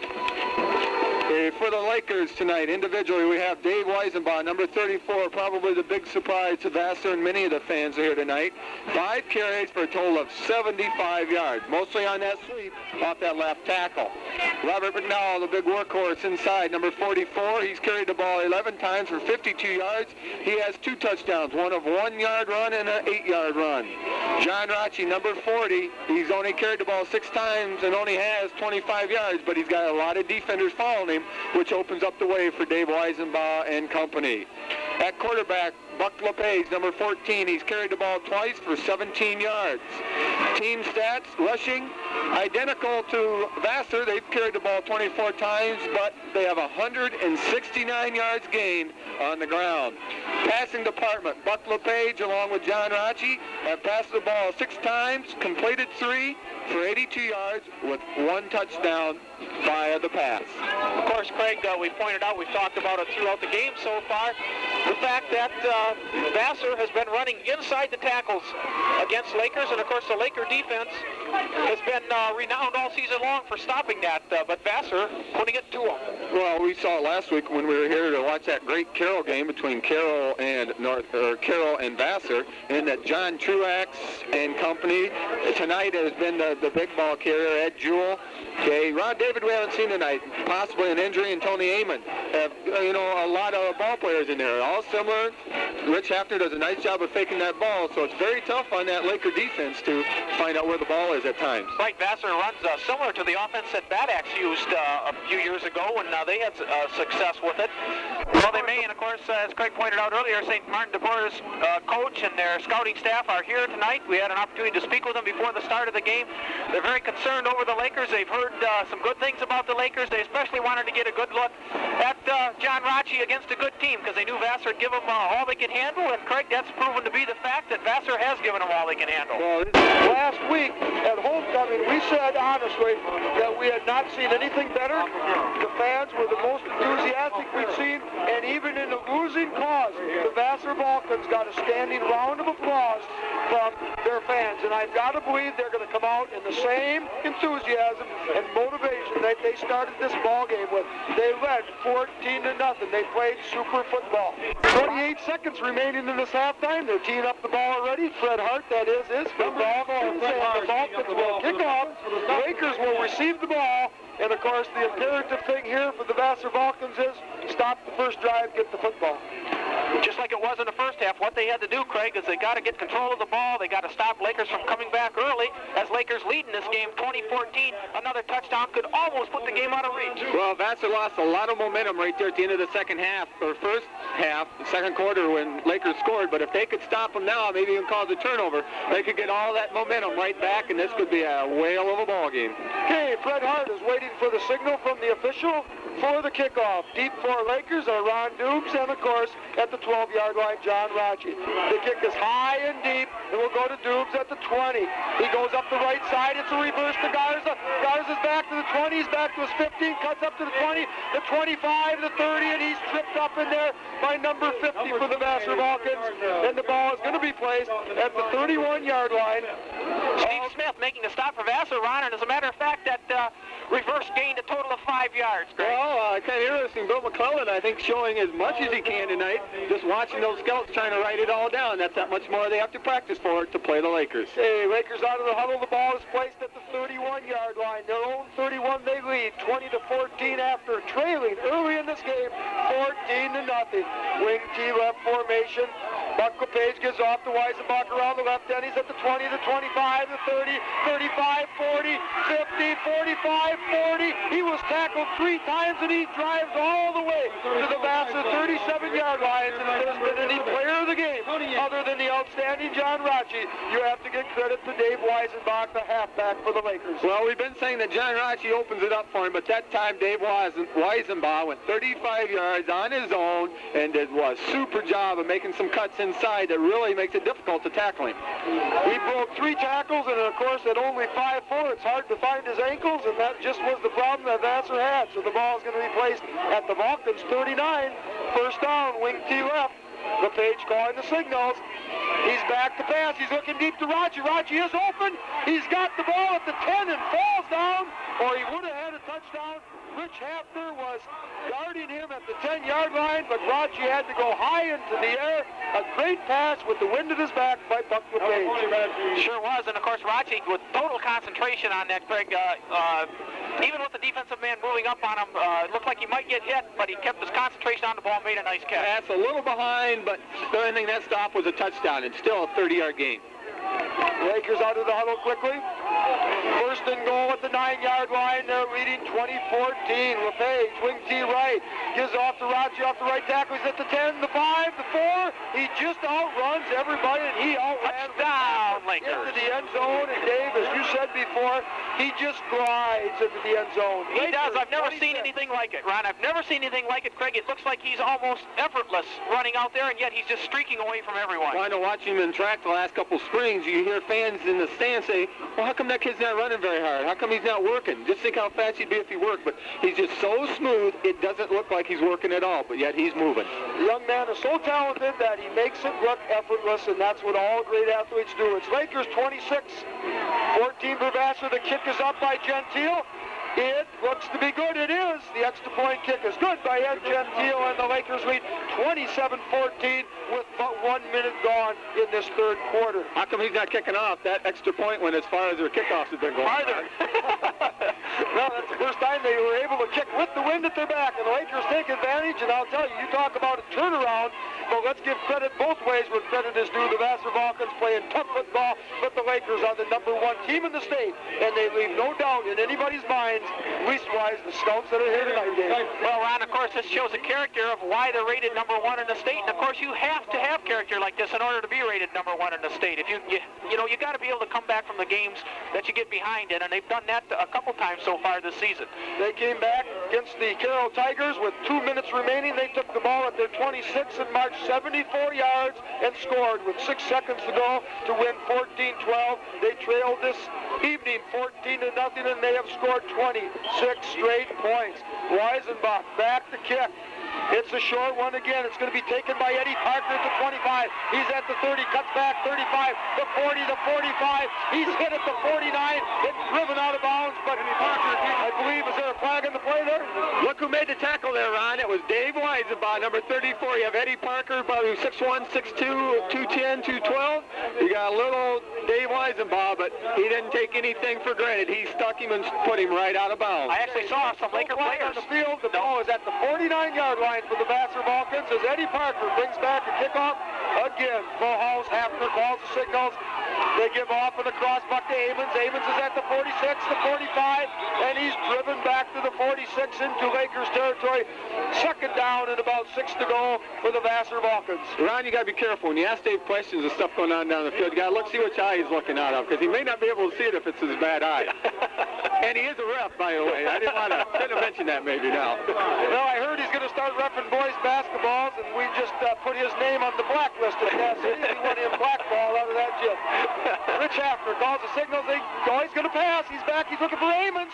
Amons is open again, and they call it a reception this time, and the other official says no, and let's see what they're going to call. somebody's got to be boss when there's two officials. Dave, what do you think? Well, if one calls it incomplete, it's incomplete. There's no argument on it. If one says it's a good catch, the other one says it's incomplete. The incomplete pass always overrules the complete pass. Well, we might mention that one of the refs had one angle on it, the other ref had another angle, so it wasn't two really kind of And neither of them could see the play. I think what it amounted to, just the different angles they had, is what made the differences in the call. Well, Dave's just getting warmed up for that Michigan-Illinois game because every call that goes against Michigan, he'll be out of his seat. After back to pass again, he's looking for Hart deep. He throws to rolling short, and the ball is incomplete again. The only thing he can do. Trouble passing Dave rolling on the rollout because of the wind, which he usually passes well. Well, he has had trouble with the wind, but that time he didn't have any place to throw it, Craig, as he had to throw it into the ground in order to keep from getting sacked. Dave Ruprecht now back for Vassar, ready to punt the ball down to John Rachi and number 22. Doobie? Troy Doobie. The man who caught the touchdown pass. Okay, the man who caught the touchdown pass. We said it was Volker, but it was Doobie. It's a good kick. It takes a Vassar roll. It's not going to be down to the 15. 16-yard line. So we'll just correct that. We've been calling it Volker at that number 22, but it is the junior Troy Doobie that's been playing the split end tonight. That caught the fine touchdown pass. So we have that corrected with 10 minutes remaining in the third quarter. It's Lakers 27 and Vassar 14. Well, last time it took Lakers 3 plays to go 75 yards for the touchdown. Vassar defense still can put them back in the ball game. A turnover here, Vassar score real quickly, and it's going to be a ball game down at the end. Well, the Laker High Lakers are certainly explosive, the best offensive team around for a long time. Doobie split right, Rachi in motion left. LePage has the ball, gives off straight ahead in there to number 24. Looks like Binder in the ball game, carrying the ball. It is for the Laker High Lakers. For no game, we'll bring up a 2nd and 10. Jim Binder out of the game, Robert McDowell back into the game for the Lakers, and of course that play, Ron, didn't develop very well as LePage turned around and actually ran into Binder on the handoff. Okay, Binder and McDowell switching off, bringing the plays in the ball game for the Laker High Lakers. 2nd and 11 is a yard loss. LePage gives off to Weisenbach off the left tackle. He's up to the 20, 25. Before he's hit, the 15, the 20-yard line. And there's a late flag at the 20. And it's going to be, what? It's going to be a late hit, I believe. Yeah, personal foul against Vassar. It is, and the ball will be taken from its placement at the 20 all the way to the 35. So all of a sudden, momentum has changed, certainly, as the Lakers have rolled off 27 points. The penalties are going for them. 1st and down for the Lakers at their own 35. That 5-yard game by Dave Weisenbach really wrecked his averages. He had 25-yard run, 23, and a 35 to go along with some 8s, 10s, and 12s. Yeah, that young man's really hurting. He's going to be disappointed about that one. LePage gives to Weisenbach. He's off at the 35. He's at the 40. Cuts back. He's hit. He's still going. He's hit again. He's at the 45. He's hit again. He's at the 46. I'll tell you, this guy is not only a good football player, but he's a crowd pleaser. He sure is tough to bring down, Craig. They hit him, even hitting him low. They just tend to bounce off him, and the great balance he has. Hey, when you hit him low, you're hitting him in the waist. He's only 5'4", it's like 380 pounds. Trying to tackle a manhole cover, right? Yeah, right. Like tackling a manhole cover, that's right. Ash has been down there many times, he knows. 8:45 remaining in the third quarter, 27-14 Lakers. Wing T formation left. LePage gives off to Rachi around the left end. He's at the 45. There he goes. The 45, the 40, the 35, and he's driven out of bounds at the 31-yard line of the Vassar Vulcans. And I'll tell you, the Lakers offense is truly explosive. Along with the radio. Along with the radio. 8:30 remaining in this third quarter, 27-14 Lakers in there driving again as the ball is placed at the 34-yard line of the Vassar Vulcans as John Rachi picks up big yardage again for the Lakers. Wing T formation, Doobie split right. LePage calling the signals. They give the McDowell off the left tackle. He hits straight ahead for 4 or 5 yards off that left tackle. We'll bring up about a 2nd and 5 as the ball will be all the way down inside the 30-yard line of the Vassar Vulcans. What we're seeing here now, Ron, is the possibility that the Lakers are starting to wear Vassar down. Lakers big up front, bigger than Vassar, and of course it just wears on them. On those gains, you got to give credit to Jeff Deshotel, number 60, and Steve Klein, number 56, those offensive guards. They do a nice job of getting out front of those backs and leading the way. Lakers out to the huddle again, 2nd and 5. LePage, straight back, is off to Rachi off the right tackle. He hits to the 25, to the 20, cuts back inside to the 20, to the 15. He's down to the 10, to the 9-yard line, and there's another late flag on the play as Rachi carried the ball all the way to the 9. He rolled to his right off the right tackle, cuts back to his left through midfield for another nice gain, and I tell you, he's almost unstoppable, Dave. Very late flag on that, I might add, Craig. That probably should be ruled a dead ball foul, so the gain will go, and then the penalty will be from where the gain was, and it'll be first and... Exactly what they're doing, yeah. Dave. Okay, so the ball is going to be brought back. They'll give him the gain, but then the penalty will bring the ball all the way back to the 29-yard line for the Lakers. We'll bring up about a 2nd and 6, a 2nd and 5 for the Lakers. Wait a minute, that's not right. That should have been a first down, though. They marked it was a dead ball foul. He had the first down. They should have moved the change. The Laker coaching staff was screaming at him, but they're going to let it go. They're still pointing. Okay, LePage calling the signals. He fakes the Rachi. He's looking deep. He's looking deep to Garza. Garza's open, but can't get the football as it's overthrown by LePage, but a fine throw. That's just what you have to do. And yes, Gardy is going crazy over there, trying to wave the official over, but he won't come and talk to him about that first down. Definitely a screw up on the officiating there, Craig. It was a dead ball foul after the first down. They marked it off from where the foul was dead. It came back. It should have been a first down. And now it's third. Right. 3rd and 5 for the Lakers. 7.5 minutes remaining in this third quarter. The ball is again placed at the 29-yard line of the Vassar Vulcans.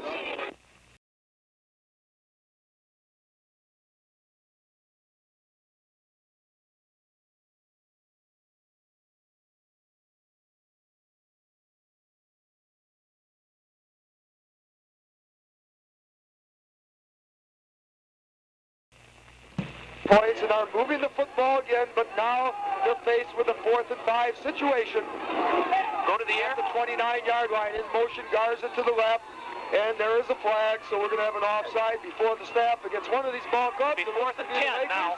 5-yard penalty against the Lakers. 5-yard penalty against the Lakers. 4th and 10, but it doesn't make any difference. It's a passing situation to start with. Looked like the right tackle or right guard might have moved his hand. Again, the way he was pulling back, it looked as though probably a pass was called. So with 4th and 10, 7 minutes remaining in this third quarter, the Lakers have dominated the second and third quarters to be in command of this ball game. Ball at the 34. LePage straight back. He's set. Looking over the middle. He can't pass it. He's going to be nailed there by number 99, Big Eddie Parker again for a 5 or 6 yard loss, and the Vassar Vulcans will take over the football, and that's got to give a little spirit, a little motivation to move the football. 1st and 10 for the Vulcans at their own 37-yard line. Well, it does, Ron. And, of course, a strange play by Lakers there, Craig. Doobie only took about a 4-yard drop and was right in the middle of everything. I don't think Buck was really, I don't think he really was looking for a quickie pass or something over the middle. They might have held the ends and not let him get out, so it wasn't there. Hafner gives the ball to Amons off the left tackle, and he is going to pick up about 1 yard, and he is drilled at the 40-yard line by the Lakers. Desatel in there, and also number 64 for the Lakers making the tackle. Tom Schultz making the tackle, and of course, as you said, Ron, the Laker line stiffening up inside there. Vassar having a hard time running between the tackles now. Lakers are playing loose now, aren't they? You can tell, defensively and offensively. 6 minutes remaining in the third quarter. 2nd and 8. Hafner calls the signals. Full house formation. He fakes the fullback. He's going to throw. He throws to Truax at the 50, and Truax is driven out of bounds at the 48-yard line. The 48-yard line of the Lakers. First down for the Vulcans. 47 yards. Of course, Vassar needing that first down to get back on track here, as they seem to have been stalled since coming out, where they were stunned by that late second half or first half touchdown, Craig. That was very similar to the pass that Vassar scored on earlier. That halfback coming out of the backfield, going about 10 yards down, and then the sideline. Very difficult to defend. Hafner again calling the signals, gives off to Jewell, the fullback up the middle, and he's got maybe 2, maybe 3 yards at the most. Will take the ball to the 45-yard line of the Lakers. There we see Ed Jewell was the workhorse, 8 carries for 29 yards. The first half, that's the first time he's carried the ball. I wouldn't be surprised to see him carry it another 2, maybe 3 times in the next 4 or 5 possessions. That seems to be the way Coach Pergrowski calls it. He really works them and then gives them a long rest. They're definitely in 4-down territory, trailing by 13 points. Hafner again. He fakes and he keeps the ball around the right end. He's at the 45, the 40, the 35-yard line before he's piled up for another Vassar first down. And I'll tell you, I have to really commend the way Vassar is coming out in this third quarter, even though Lakers scored right away. They still have driven the ball offensively. with the fine blocking of that offensive line. Down on the field is a Laker player. I think it's Coaches Chelsea. are out looking at number 54. Trying to see. 54 seems to be. Patterson? Center? Patterson, No.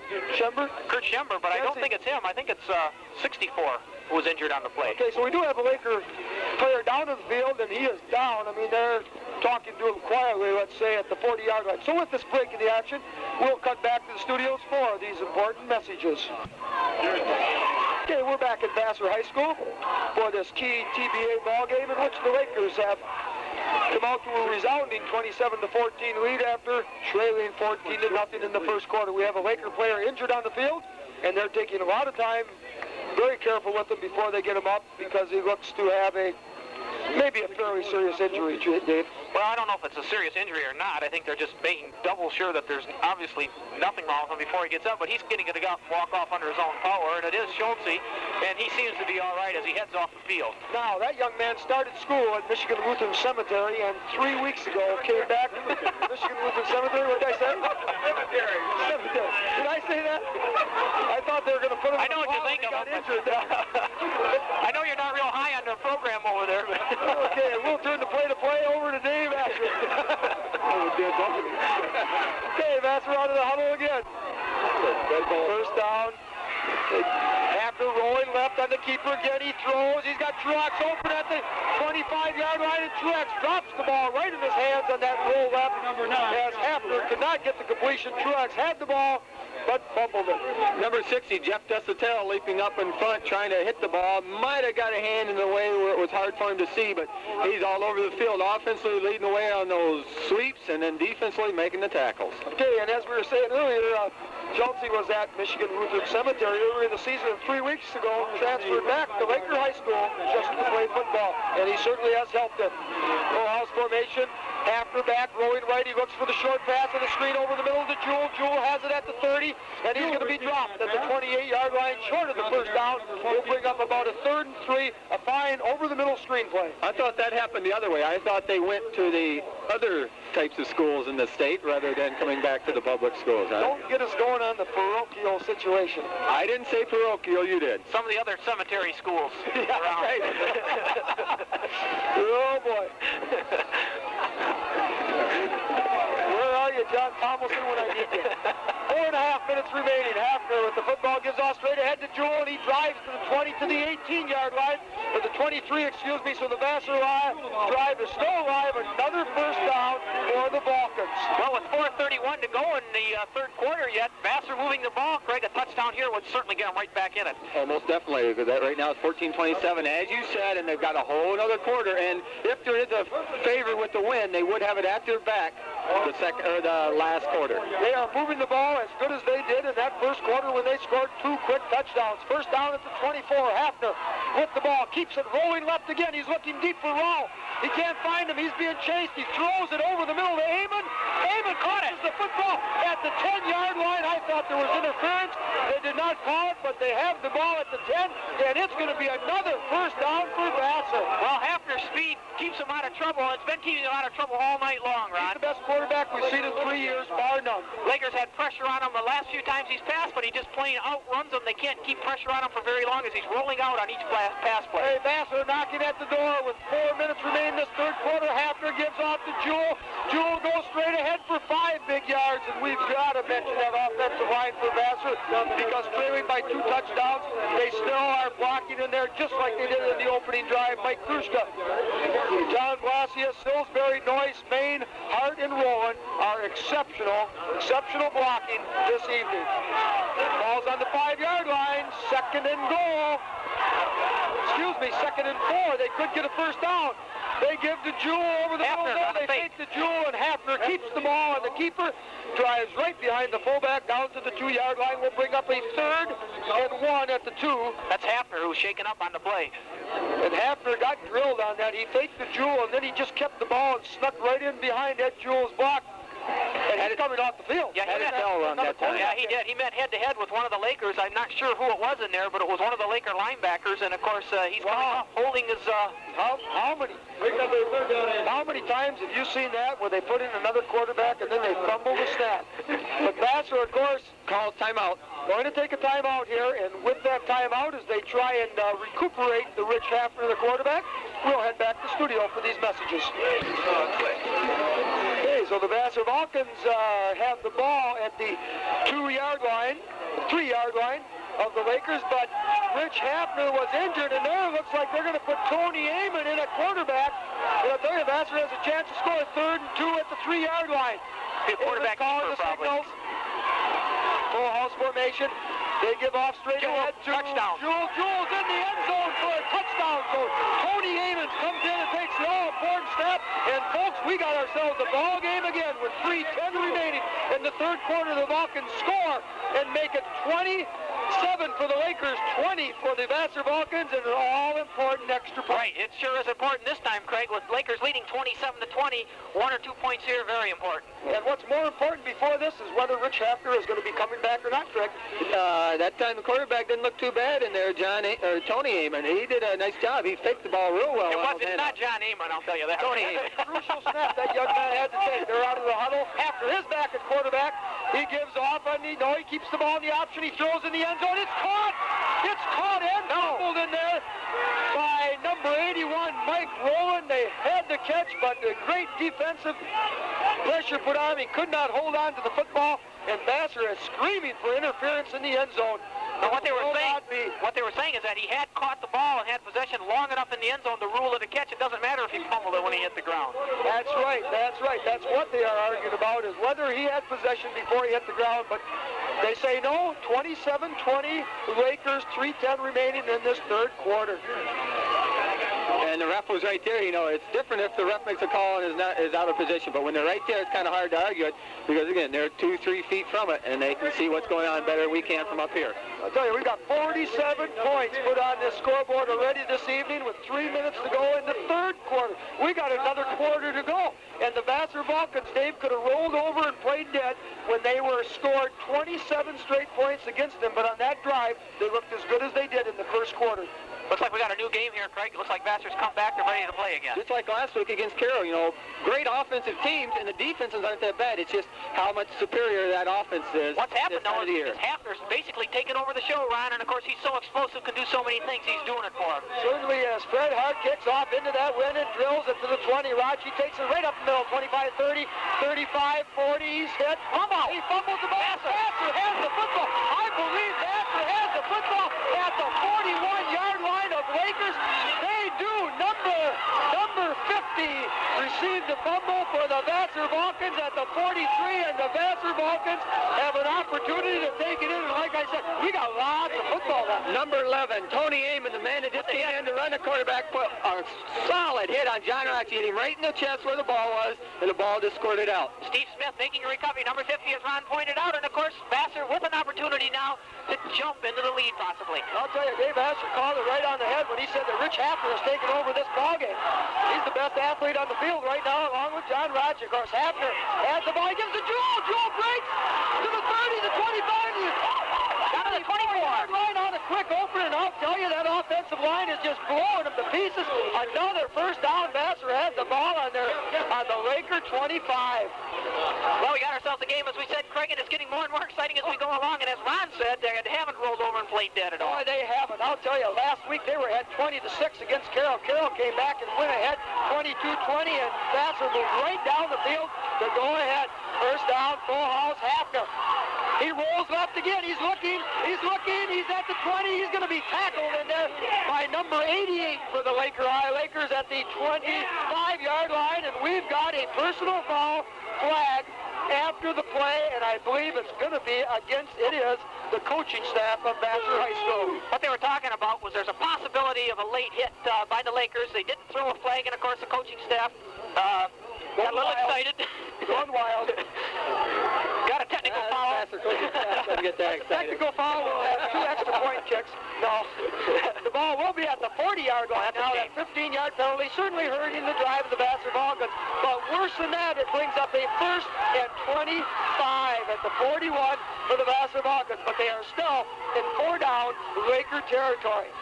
Full house formation. They got Truax in the backfield. They got Jewell in the backfield. They got Amons in the backfield. Then Hafner calling the signals. Hafner's going to keep the ball. He's rolling right, throws over the middle to Roll has the football at the 31-yard line. And I'll tell you, Hafner's threaded the needle. He's threading the needle. He sure is. It's beautiful. That is not enough for a first down by any means. It'll bring up a 3rd and about 16. Certainly 2 more passing situations for the Vulcans. You haven't heard his number much tonight, but he was the one, the big receiver that brought him back in that North Branch victory, coming from behind, 18-0 to win it. He made some spectacular catches, got up hurt, came back in the ballgame, and did it all over again. Jeff Bader, number 6, a senior, and at halfback for Vassar now. They give off. No, he fakes again. Hafner rolls left. He's at the 35, 30, 25, and he's going to be nailed at the 19-yard line by Bill LePage of the Laker High Lakers are driven out of bounds. That will not be enough. Certainly, that only brings them back to the original line of scrimmage. Coming up a 4th. Oh, a couple more than that. Maybe 4th and 7, 4th and 6. Big play coming up. 4th and 5 is what they ended up with, Ron, as he did pick up a little more yardage than it looked like initially. And, of course, again, it was Hafner's speed. If they get him outside, he sure can ramble. I'll tell you, and Lakers are playing him well outside. They are containing him pretty well, but his exceptional explosive speed, he's making the play for himself. 4th and 5 for Vassar at the 19. Hafner has the ball. He keeps it. He cuts inside.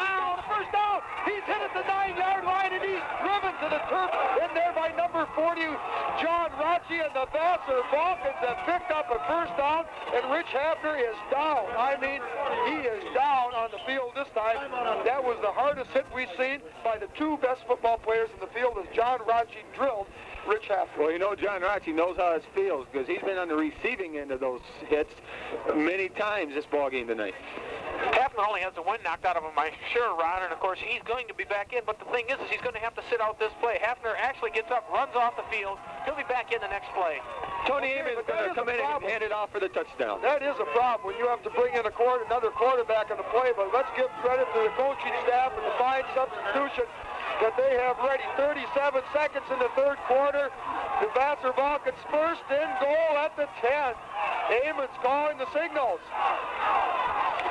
He gives up. No, he keeps it around the right side. He cuts it at the 10, the 9, the 8. He's going to be drilled at the 7-yard line in there by number 78 for the Laker High Lakers as the ball is going to be placed 2nd and goal at the 6-yard line. Of course, 78, Mark Manetti, the All-State candidate for the Lakers on defense and offensive tackle.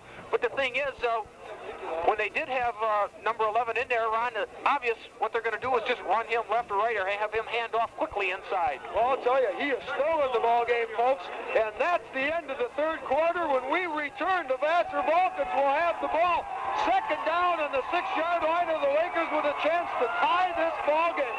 And with the exchange of possession, you can hear the crowd as they change in. We'll be back in 30 seconds.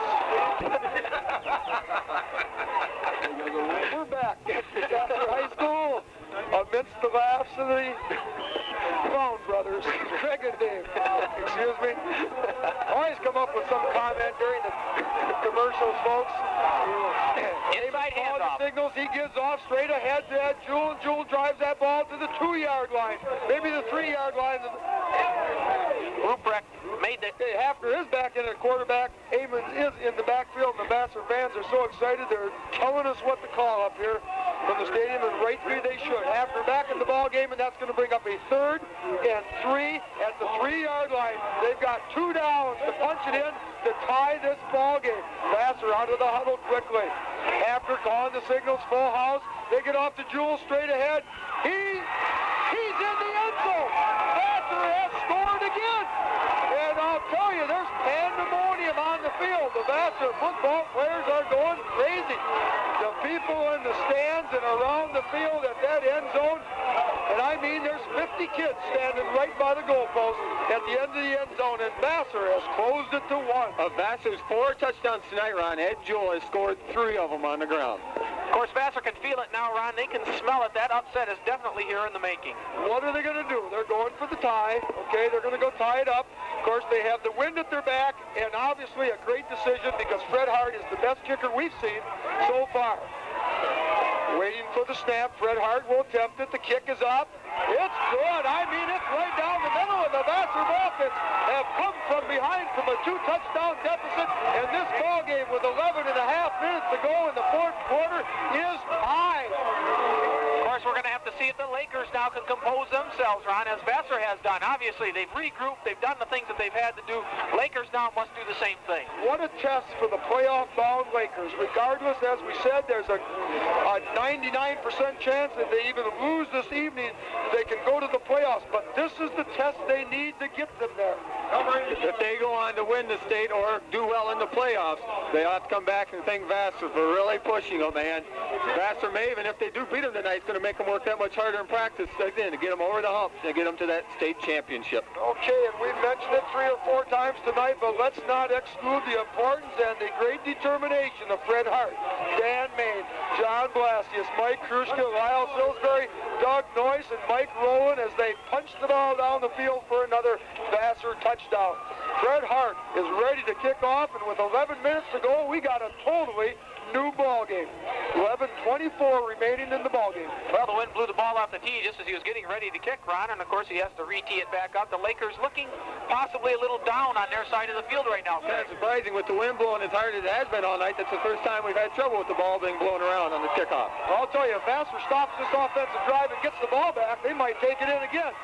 Ball is taken by Dukes at the 15, the 20, the 25 to the right side. He's hit at the 30, the 32-yard line before he is dropped in there by the Vassar Vulcans, and they're going to place it at the 34-yard line. First down for the Lakers at their own 34, and if Vassar stops this drive, I'll tell you. Many of the students have gone out to join the cheerleaders, Ron, and leading the cheers. Look at this. Something I've never seen before. Dave, I told you at the pregame show, what we saw last week in enthusiasm we haven't seen in high school football, and we'll comment on it earlier. Rachi off the right tackle. He cuts in, he's hit at the 35, he's up to the 40, to the 41-yard line, and every time he touches the ball, going to have to go to him now. Right, he could be the key here tonight, Craig. He obviously is running hard. He does not want to lose this ball game, and he is the one man who can single-handedly do Vassar it. held him to 25 yards the first half, but he's already gained 58, 59 yards this half. Lakers out of the huddle, wing T formation right, 2nd and 3 as Rachi picked up 7. Gar's in motion to left, they give Rachi again off the right tackle. He picks up 3, 4, 5, 6 yards in the first down, and the ball is going to be placed all the way up to their own 47-yard line. First down for the Lakers. Keep running Rachi until they stop him. About that time, then give it to Weisenbaugh off the other side. I'll tell you, about 2 out of 3 plays, they're going to have to go with him because time is starting to be a factor in this ball game. 10 and a half remaining with the ball game tied 27-27. Lakers out of the huddle. Doobie split wide to the left. LePage calling the signals. Garza in motion left. LePage takes the ball, gives all to Rachi again up the middle. No, it's McDowell, the fullback, and he picks up 10 yards and maybe another first down as the offensive line is starting to assert themselves for the Lakers, but then both offensive lines have asserted themselves. Do they have the tiebreaker rule in effect tonight, Ron? Yes, they do. TBA, if it goes to the tiebreaker, they're going to have to flip a coin and put her at the 10-yard line and decide what happens. I don't think we're going to have a tie because it's going to boil down if the Lakers do score here to extra point conversions. Fans might be interested tonight on the news. TV5 was here. You might get a chance to see a little bit of the scoring action. Boy, you will, and you're going to see it great. This is one of the best games we've done. One of the top ones. LePage called the inside counter to Garza. Garza is tripped up by number 76 for the Vassar Vulcans, Dave. Number 76, Todd Schnell, making the stop, stayed home. The inside counter didn't fool Vassar at all. They actually had 2 men out there to cover it. First time they ran it tonight, and I'll tell you, you talk about a well-drilled, well-coached defensive team. When they run a play in the fourth quarter that you haven't seen all night, and as Dave's pointing out, we got Vassar fans right down in the sidelines with the team. LePage calling the signal, 2nd and 11. He gives off to Weisenbach up the left tackle. He's got running room. He hits for 5, 6 yards. And he cuts in, runs right into traffic. He's going to be hit at the 40-yard line. Dropped at the 39.5. Will bring up a 3rd down and 5 for the Lakers. Lakers, but it looks like McDowell's slow getting up, or excuse me, Weisenbach slow getting up. And we're going to have a timeout here. Boy, I tell you, we've got a lot of small injuries so far this evening, and it looks like a cramp in the leg, and that's because of the tremendous determination and effort put forth by these high school athletes tonight, and this is exciting. I'll tell you, we can talking about 54 points put on the board already, and we got 9 minutes to go in this ball game, Dave. Seen a lot of cramps and legs on athletes this past year, Ron. If you recall the last game we did between Lakers, John Rocci sat on the sideline, couldn't even play most of the third quarter with One cramps. reason for him, he's got 137 yards this game. That might tend to give you like a cramp. I think, Ron, you probably had a cramp once, or didn't you? Listen, let's talk sports tomorrow, and we'll tell you about the great cramp. 8:56 to go, and I'll tell you the fans are up. 3rd and 6. High formation, Rocci deep in the eye for the first time. They give up to Rocci straight ahead.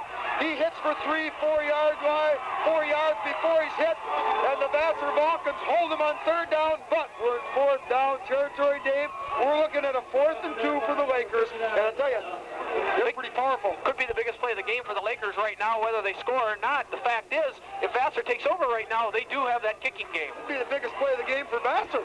John Blosh is number 59. That linebacker came up with a big tackle. Rocci was going for that first down. He was a bumping, but John Blosh is stopped. Find us the comment on the lake on the Vassar fans at this ball game on the field right now.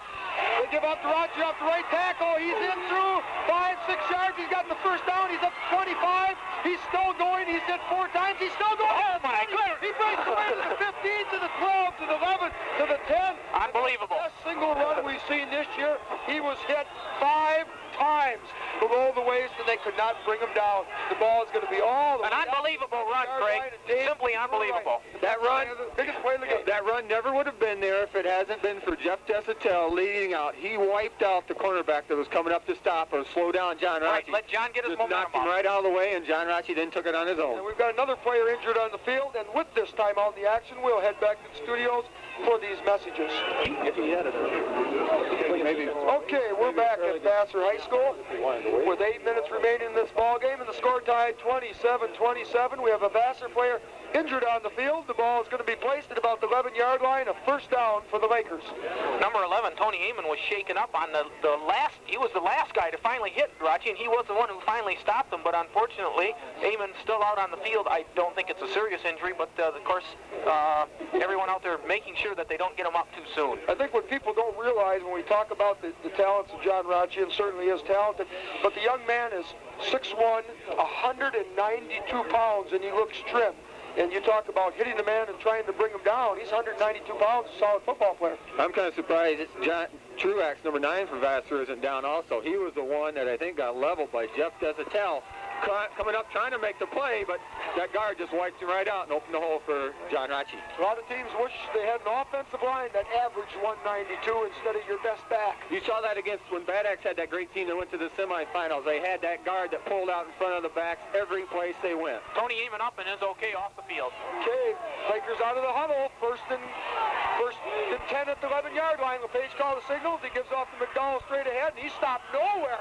He might get a half a yard as the Vassar defense sticks in there well, but they sort of set him up with that, don't they, Dave, on first down? They really do. They work that middle over every time, it seems like, with the short handoff to McDowell, and of course then it's the quick pitch and let John run outside. Well, it's one of those if they're not making sure they got that inside trap, that dive stopped, and they're going to bust it for a 10-yard gain, which now would mean a touchdown. Lakers onto the huddle again. They've got Garza split, Doobie split right. They give off to Weisenbach off the left tackle. He's at the 10. He breaks the tackle. He cuts back at the 6. And he is drilled, and he fights his way from the 5 to the 4 to the 3-yard line. Dave Asher, and I don't believe it. Talk about effort. He carried Eddie Parker and company from that defensive line another 3 yards after they had him stopped. I swear, Eddie, he ran right through Eddie Parker's legs before Eddie saw him at 5'4". But Eddie did bring him down. That ball's all the way at the 3-yard line, and we got a 3rd and goal at the 3. And I tell you, for the Vassar Vulcans with 6:40 remaining in this ball game, it's a must-stop situation. Lakers out of the huddle quickly. Slot, high formation. They give to McDowell, and he's in the end zone. They just pile his way into the end zone. And the Lakers have scored with 6:33 remaining in this ball game. The Lakers have come back for the second time to take the lead. 33 to 27, and as Dave said, the all-important extra point, because the way Vassar's moving the ball, it's no surprise that they just march the length of the field and tie it up. Of course, that's what we expect to see. That's what we hope to see. This game's been exciting. Everything we've thought it would be, Ron. And, of course, it'll be interesting to see if the Lakers can put this through, because a miss here would really bring trouble. That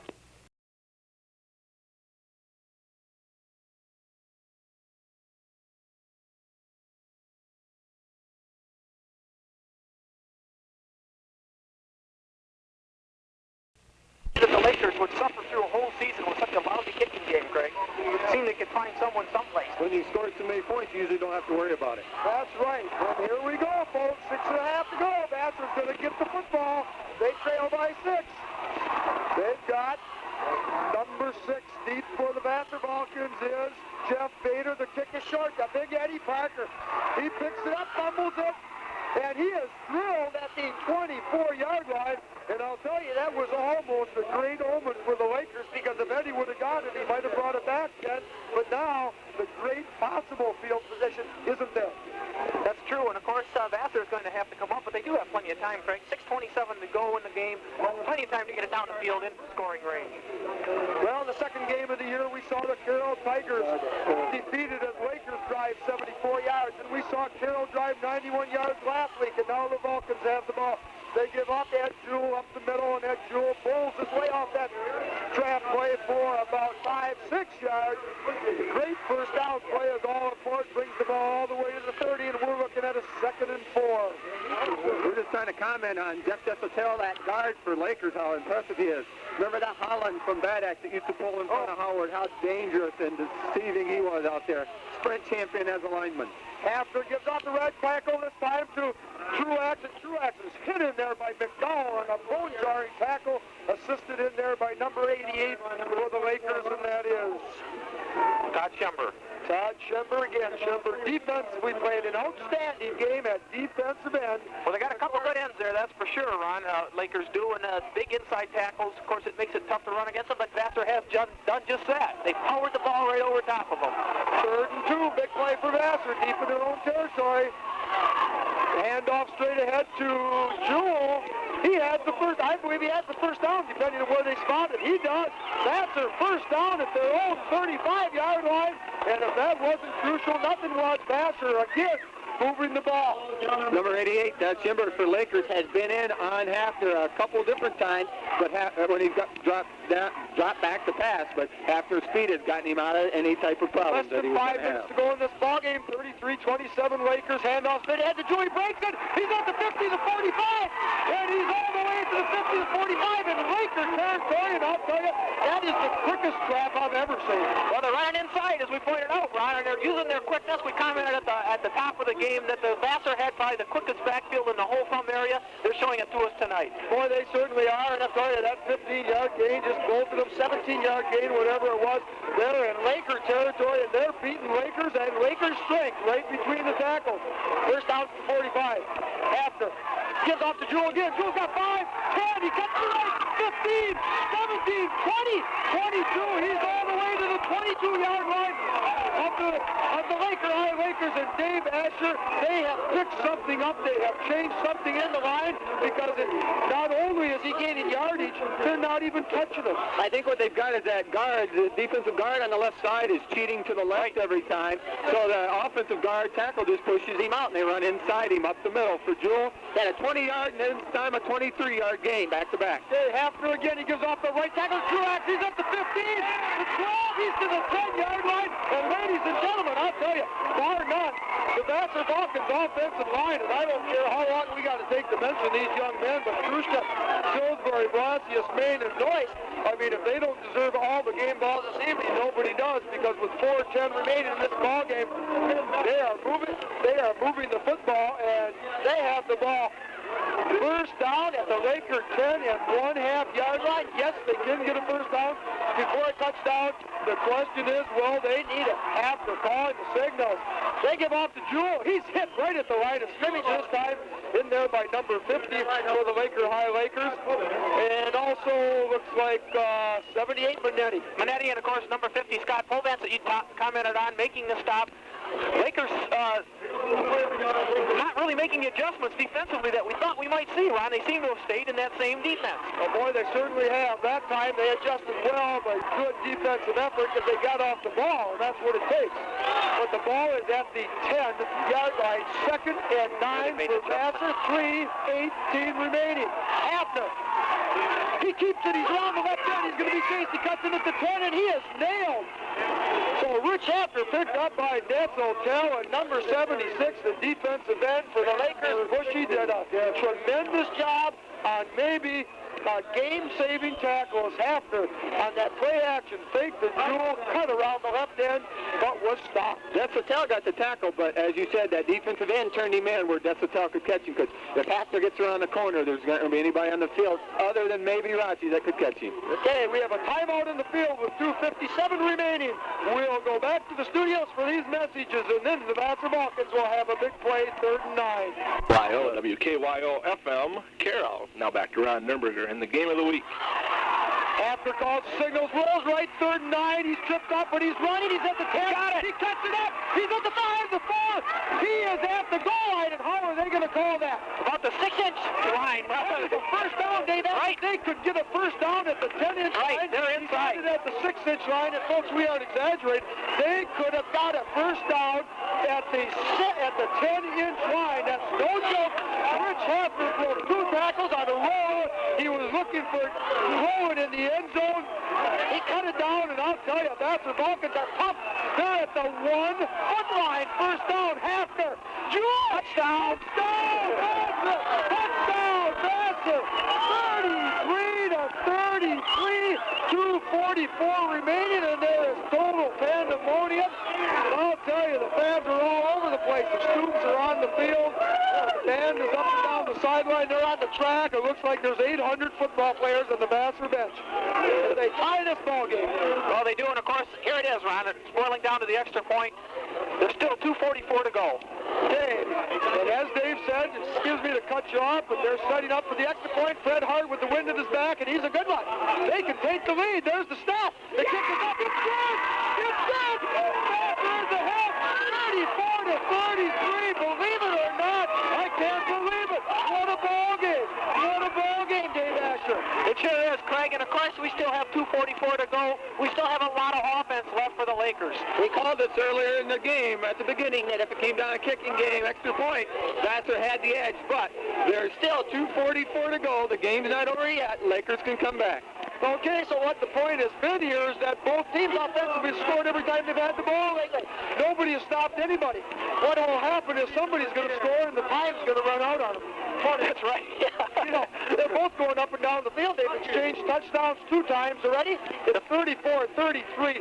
Vassar, yeah, as we said, the extra point kick by Ed Gentile that was no good a moment ago for Lakers before the Vassar drive was into the wind. And it's just as we had said earlier, that somewhere along the line, the wind would be a factor. Of course, the football fans here are going wild, Ron, but the thing is, Unbelievable. they're getting ready to kick off. The Vassar team getting ready to kick off. Look at the Vassar players on the bench. They're cheering. They're telling the fans to stand up. And they are standing. Hey, oh, what a kick. He drills it to the 5. Rachi's got it at the 10, 15, 20, 25. He cuts to the left, 30, 35, 40. He's hit again. And he's driven all the way to the 44-yard line. But I tell you, it takes 2 broken tackles and 4 football players to bring him down. Tremendous field position for the Lakers. They have 2:34 remaining, but they only have 56 yards to go. They cover a lot of that yardage in a hurry with the pitch outs to John Rachi running wide. And of course, Robert McDowell up the middle keeps him honest. Okay, 67 points in this ballgame already. The Page calling the signals. He gives out to Rachi up the right tackle. He's hemmed in. He gets outside at the 35, 45, 50. Oh, he's drilled. Woo! Number 76 for the Vassar Vulcans just drilled Rachi out of bounds. Rachi is down in the sideline on one knee, and I mean, hey, anybody would be. The ball is going to be placed at the 49. It's a 5-yard gain, but it's a 5 yards the hard way, Dave. Number 76, Todd Schnell, moved over there and really put a hit on John, and of course, John is still over on the sidelines. Well, I'll tell you, he's down. And they've got a sub in beautiful. We got to check it out. Weisenbach is in there. And we got McDowell, LePage, and Doobie in the backfield.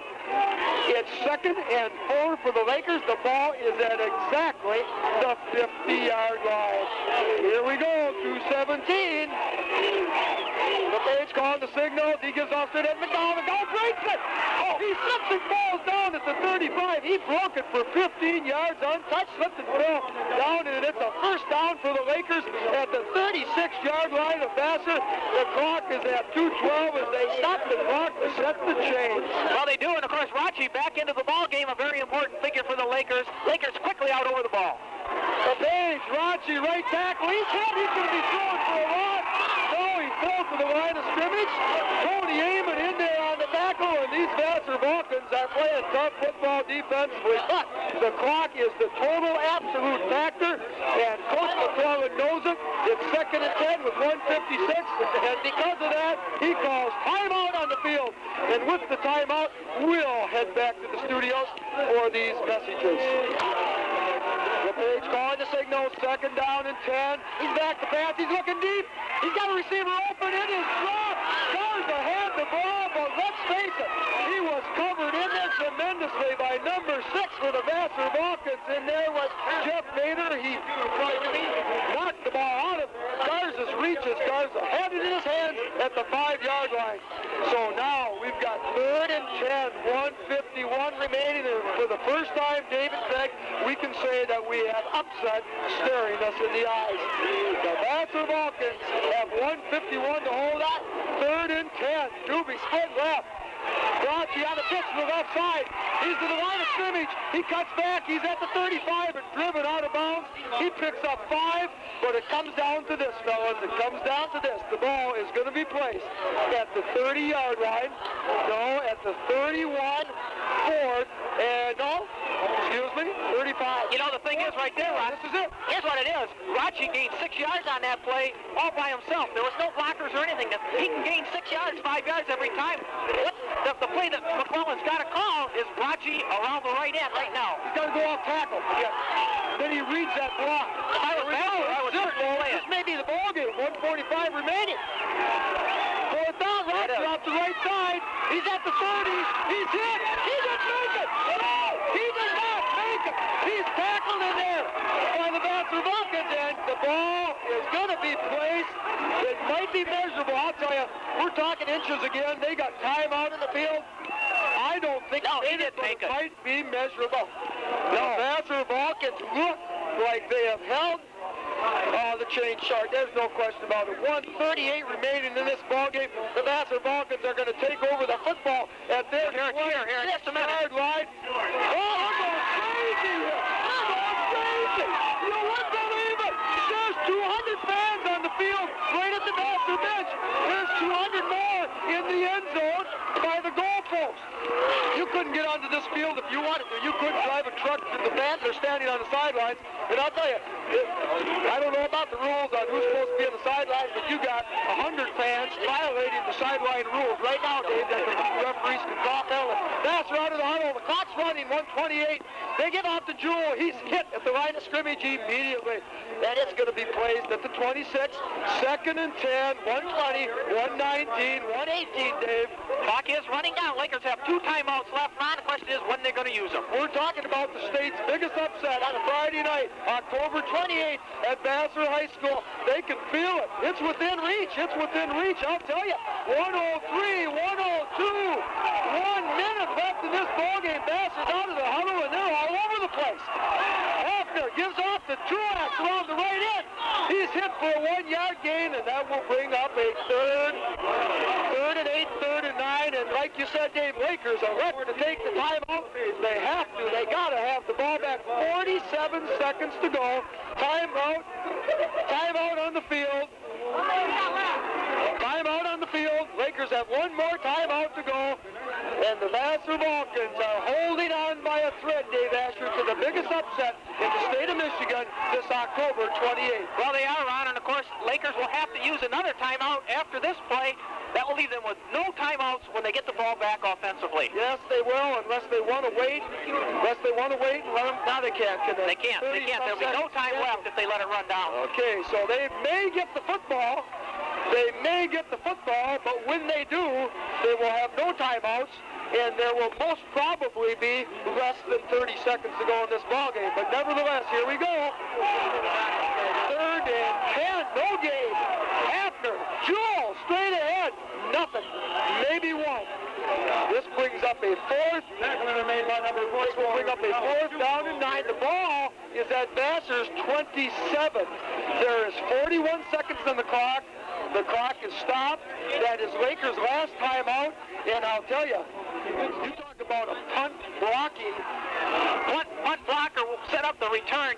You've got a key factor right in this game right now. That is John Rachi returning the punt. Ron could bring it back all the way. Don't they have to go with Rachi back and 10 guys going after? We're talking 41 seconds, no timeouts. If they had one timeout, that's different. You know. But then, of course, as Dave said many times, that's why we're up here and Coach McClellan's down there. Hey, here we go. They're going to set up the return. Formation. Who's back to punt, Dave? Who's back to punt? Catch numbers. Is that Ruprecht? I think that's Ruprecht. They got 8-man up. It looks like they're setting a return. They got 2 linebackers. Rachi is at the 40-yard line. There's the snap. It's a good one. He gets the kick on. Oh, it's a beautiful spiral. Rachi's going to have it. He fumbles the ball. He fumbles the ball. Lakers have recovered, though. He tried to go for catch the ball on the fly, and the wind held it up, dropped, and the Lakers will have the football with 31 seconds to go at their own 42-yard line. And you talk about a defensive secondary that's going to be standing in the end zone, Dave Asher. No timeouts. The clock's running. 29, 28. He's back to pass. He throws deep to Rachi. It is incomplete, but we have a flag on the play. There were 12 people on the field for the Vassar Vulcans, and we're going to bring her back. Flag on the play. Well, that's a good way to stop from scoring. One extra man on the field. Well, they've got no choice here. They got to go to Rachi. I don't care how many guys cover him. It's 23 seconds to go. The ball is placed offside Vassar. Okay? Delay a game was 12 men on the field. Excuse me? Delay a game was the 12 men on the field call. There was 12 on here. Yep. He didn't go out. Regardless. That's what he called, see? Okay. Yep. The ball, yeah, you're right. Okay, the ball's at the 49. Lakers own 49. 23 seconds. LePage calling the signals. He's straight back. He's looking for Rachi. He throws it over the middle to Rachi. It is intercepted. It is intercepted. By who? By who? Mike Rowland. High school, and the fans are still on the field. There's football helmets laying all over. They're now leaving. The only people to leave the field are the Laker High Lakers. Their 27-game regular season winning streak has ended here this evening in what was an incomparable ball game. There's no way we can describe it. Not only a tremendous upset, but looking at the scoring plays here with Tom Smith, of course, the Vassar Vulcans started off leading 14-0 quickly, and then Lakers came back, Tom, and scored 27 straight. And then Vassar came back and got 13 straight and tied it up. And then the Lakers came back and got a touchdown and led 33-27. And then in the last few minutes, the Vassar Vulcans took the ball 80 yards for a touchdown. Fred Hart kicked the extra point, and the final score 34-33. We don't catch all of it, it's okay, because there's too many scoring plays. We're talking about 67 points, Tom. Give us a rundown of whatever we can cover. Okay, we've got the first quarter. That is... Jeez. Excuse me here, folks. We got to see if we're still on. Okay. Go ahead, Tom. Back on here again. I think we got her. Got a little problem there. Okay, Vassar scored first. In the first quarter, the first drive of the game, in 5 plays. Ed Jewell ran it in from the 10-yard line. It was set up by a 40-yard return by Ed Parker. It was 6-0. Also in the first quarter, Vassar scored again, making it 12-0 on a 14-yard touchdown pass from Hafner to Amons. The extra point. The two-point conversion was good after running in. It was 14-0 Vassar. Second quarter was all Lakers. The first drive was a plunge by McDowell, 1-yard plunge. Lakers' drive was 48 yards and 7 plays. It was 14-6 Vassar at that point. In the second quarter, Lakers scored again. McDowell runs it in from the 7-yard line. The drive covered 80 yards and 7 plays. The score was Vassar 14, Lakers 12. Late in the second quarter, Lakers came back with a 20-yard touchdown pass from LePage to Doobie. Two-point conversion from LePage to Rachi was good. It was 20-14 Lakers at halftime. Tom, I got to interrupt you just for a second. Excuse me. Fans, we just have to describe this. Of course, they're carrying Walt Paragrowski off the field. There's no question about that. Well deserved, but I'll tell you, the football field is filled with the town of Vassar. It's unbelievable. We told you in pregame about the enthusiasm and the things we saw about the fans, even in a losing cause last week, how they stood at homecoming, 1,000 people, and cheered a losing team. That's why they won this evening. Tom, excuse me, go ahead. Okay, let's get into the second half here.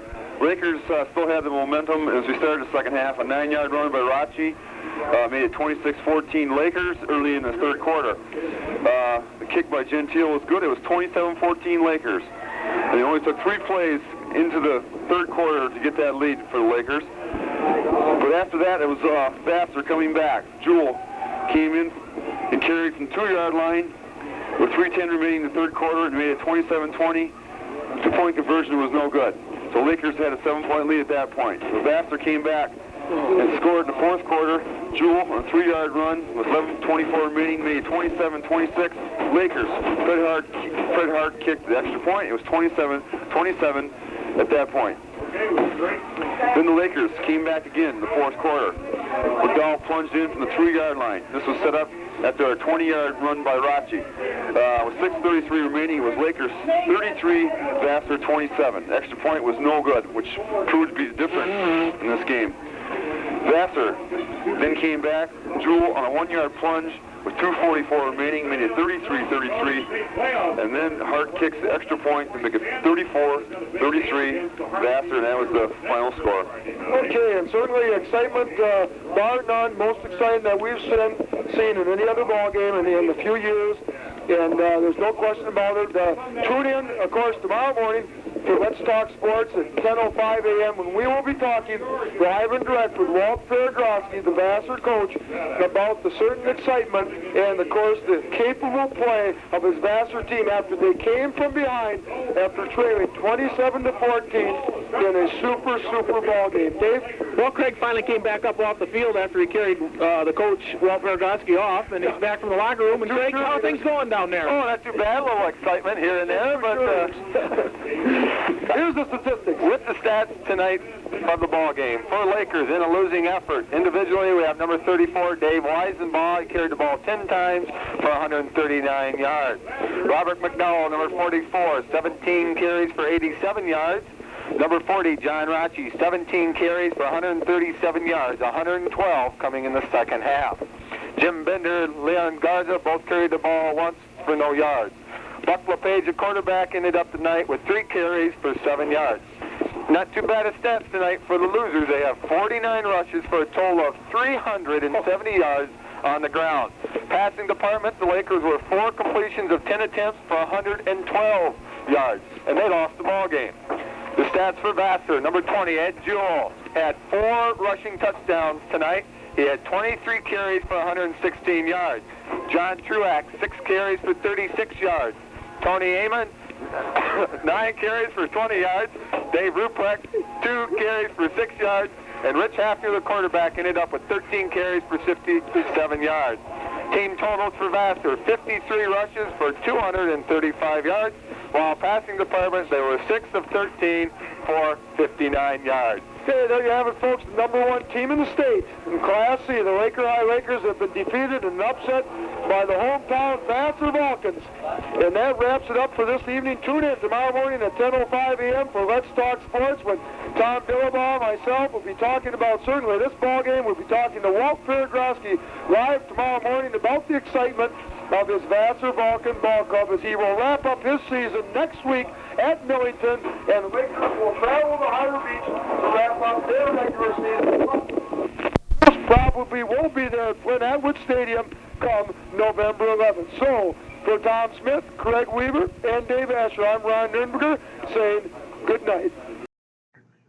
Promised to say we will. He was in Marlette last night talking with Don Knickie, of course, and Don, the superintendent at Marlette now, and doing very well, I understand. Before we talk to Walt Fairgrosky, we do have in the line, let's look as quickly as we can at the scoring plays, because I was telling Cliff a minute ago, the Vassar Laker game was so well coached, so well prepared, both teams, and so well executed, it was like watching Monday Night Football. Both teams were up and down the field, a lot of scoring, obviously Vassar winning 34-33, but everything from a fan's point of view, you could have not seen anything better on Saturday afternoon or on a Sunday watching football. And what a perfect evening, but the wind was a factor. It certainly was a factor in the last extra point kick that Lakers attempted at Gentile and booted it up, but the wind held it back at the last second and proved to be the margin of victory later on. Well, in the first half, the Vassar Vulcans came out, and they just marched down the field quickly as Eddie Parker had a 40-yard return on the kickoff, and then Vassar took the ball in from there some 35, 40 yards, and on the fifth play of the ball game, Ed Jewell went into the end zone to make the score 6-0. Vassar extra point kick was no good at that time. The Lakers took their ensuing kickoff, marched to the 50-yard line, fumble by the quarterback at Lakers. Vassar recovered, and they marched it in from there, and from 14 yards out, a fine pass from Hafner to Tony Amon, who played an outstanding ball game last night as a receiver, a halfback, and in crucial situations. When Rich Hafner was knocked a little bit silly, I guess you call it in football, and had to be taken out of the game for a play or two, stepped in admirably and took the snaps for the handoff for a key touchdown. So Amon scores, and now it's 14-0 as the extra point conversion was good. 9 plays and just covering 50 yards, and then just like that, in 4 minutes and 40 seconds, the Vassar Vulcans were ahead 14-0. But then the Lakers came back in the second quarter. McDowell took it in from 1 yard out after a 48-yard, 7-play drive, and the Lakers were back on the board, 14-6. And the Lakers kept rolling. They moved the ball down again in the second quarter. McDowell running it in from 7 yards out in a drive that covered 80 yards in just 7 plays. And the 2-point conversion failed again, and it was 14-12 Vassar. And then Lakers again in the second quarter. With 8 seconds remaining, LePage hit Troy Doobie wide open in the end zone on a 20-yard pass play where LePage rolled left and passed right, put the Lakers ahead 20-14. The extra point conversion from Page to Rossi was good. It was 18, then it was 20-14, and that was the halftime score. And at that time, the consensus was in the press box that the Lakers were on the roll and the ball game might be over. And it could have been. The Lakers came out in the second half, received the kickoff, and drove 69 yards in but 3 plays to score and go ahead 26-14 on a 9-yard run around the right end by John Rocci. Weisenbach, of course, Dave Weisenbach, the fine halfback for Lakers, playing an outstanding ball game, some key carries in that drive. So just like that, in less than a minute, the Lakers scored again, and they had their 27th straight point as Gentile kicked the extra point. And at that point, everybody thought the ball game was over. Everybody but the Vassar Vulcans, that is. Vassar came back, drove 63 yards in 9 plays. Ed Jewell carried it in from 2 yards out with Tony Amon playing quarterback at the time. Because Hafner took it to the 2, he was drilled in there by the Lakers defensively, had to come out of the ball game for a while. So with 3:10 remaining in the third quarter, Vassar had cut the lead to 27-20. And then the biggest break of the game for the Vassar Vulcans. The Lakers fumbled the football at the 35. Ed Jewell then took it in from 3 yards out as they covered the 35 yards in 7 plays. The kick by Fred Hart, the all-important extra point, was good. And we had ourselves a brand new ball game, 27-27.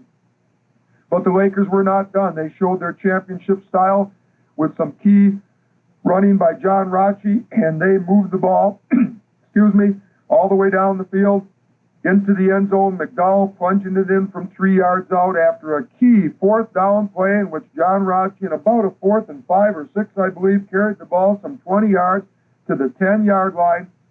And from there, the Lakers moved it in. So with 6:33 remaining in the ballgame, Lakers took a 33-27 lead. Ed Gentile stepped up to kick the extra point. It was into the wind, but the wind won, and the ball fell short. And the Vassar Vulcans trailed by 6. Vassar took the ball with 6:27 remaining. They drove the length of the field 66 yards in 3 minutes and 40 seconds and 9 plays, and the workhorse Ed Jewell carried it in from 1 yard out with 2:44 remaining, and the ball game was tied. And then Fred Hart stood up and, of course, very easily with the wind of his back, drilled the extra point to give Vassar the lead 34-33. But the Lakers weren't done yet. They had possession. They did move upfield to about midfield. A couple pass attempts. LePage went back. He threw over the middle to John Rotke, and Rotke and Rowland went high in the air together, but Rowland came down with the football. Vassar intercepted it, and the ball game was over. The Vassar Vulcans had shared the title TBA champs for 1983 with the Laker High Lakers. And with me right now, of course, is a very happy coach, the coach of the Vassar Vulcans, Walt Perodrowski. Walt, it's been a long time, dry spell since 1977, but it was worth waiting for, wasn't it? Oh yeah, it's great. You can't describe wins like you had last night, games like we've had this year, and like you say, it's been a long time, and we needed that win around here. Well, we watched you come back from 3 touchdowns down in the first quarter against North Branch. You were down 18-zip to win a ball game on Fred Hart's extra point, 19-18. And then last night, when the Lakers rolled off 27 straight points and being the number 1 team in the state, the chances were short that you would come back. But you came back with 2 quick touchdowns. What ignited that? Well, that's the way these kids have been all year. When they're behind, they seem to be playing their best. And like last week against Carroll, it was that back and forth type situation. And it's something I don't think you can describe. It's got to be in the kids themselves and their determination to win. And that's been their determination all year, is to go for that title. And what about last week, coming off that 28-26 game? You were ahead 20-6. You were in total command. Kids let down a little, maybe look ahead, or what happened? Well, we did have a letdown in the third quarter against Carroll, and I think that was a key factor, plus a few major mistakes. Last night we were fortunate not to have those mistakes. We didn't have any fumbles that caused us any problem. Tony Eamon stepped in there at quarterback at a crucial situation, had to take a snap, make a handoff for a touchdown on the 2-yard line, and so many times in high school you get scared to death when a new quarterback has to go in. Right. Tony's kind of our backup quarterback, and matter of fact, Mike Rusk is the center, and most of the time they have a hard time exchanging the ball. And after I gave him the play, I kind of turned around and said, I hope he gets a snap. But he got it, and it was great. Tony did a great job both ways. Yeah, he certainly did. He carried the ball off tackle a number of times for you. He caught a touchdown pass. He played quarterback, and he ran a quarterback keeper around the right end one time when Hafner was out to pick up 3 or 4 or 5 yards, and he looked pretty impressive. Rich Hafner looked very impressive last night. I thought he dominated the ball game from his position. Well, that's a key for us this year was Hafner's speed. We went to a different offense and put him at quarterback. This is like I keep telling people. Some coach told me, about a player that played quarterback one time that he should be playing a back, and the coach said, "Well, he gets the ball all the time." He's always a threat when he takes right. the snap. Right. Well, you're sharing the TBA title for 1983. Was that your goal for you and the kids at the beginning of the year? Did you think it was possible to overcome the favored Lakers?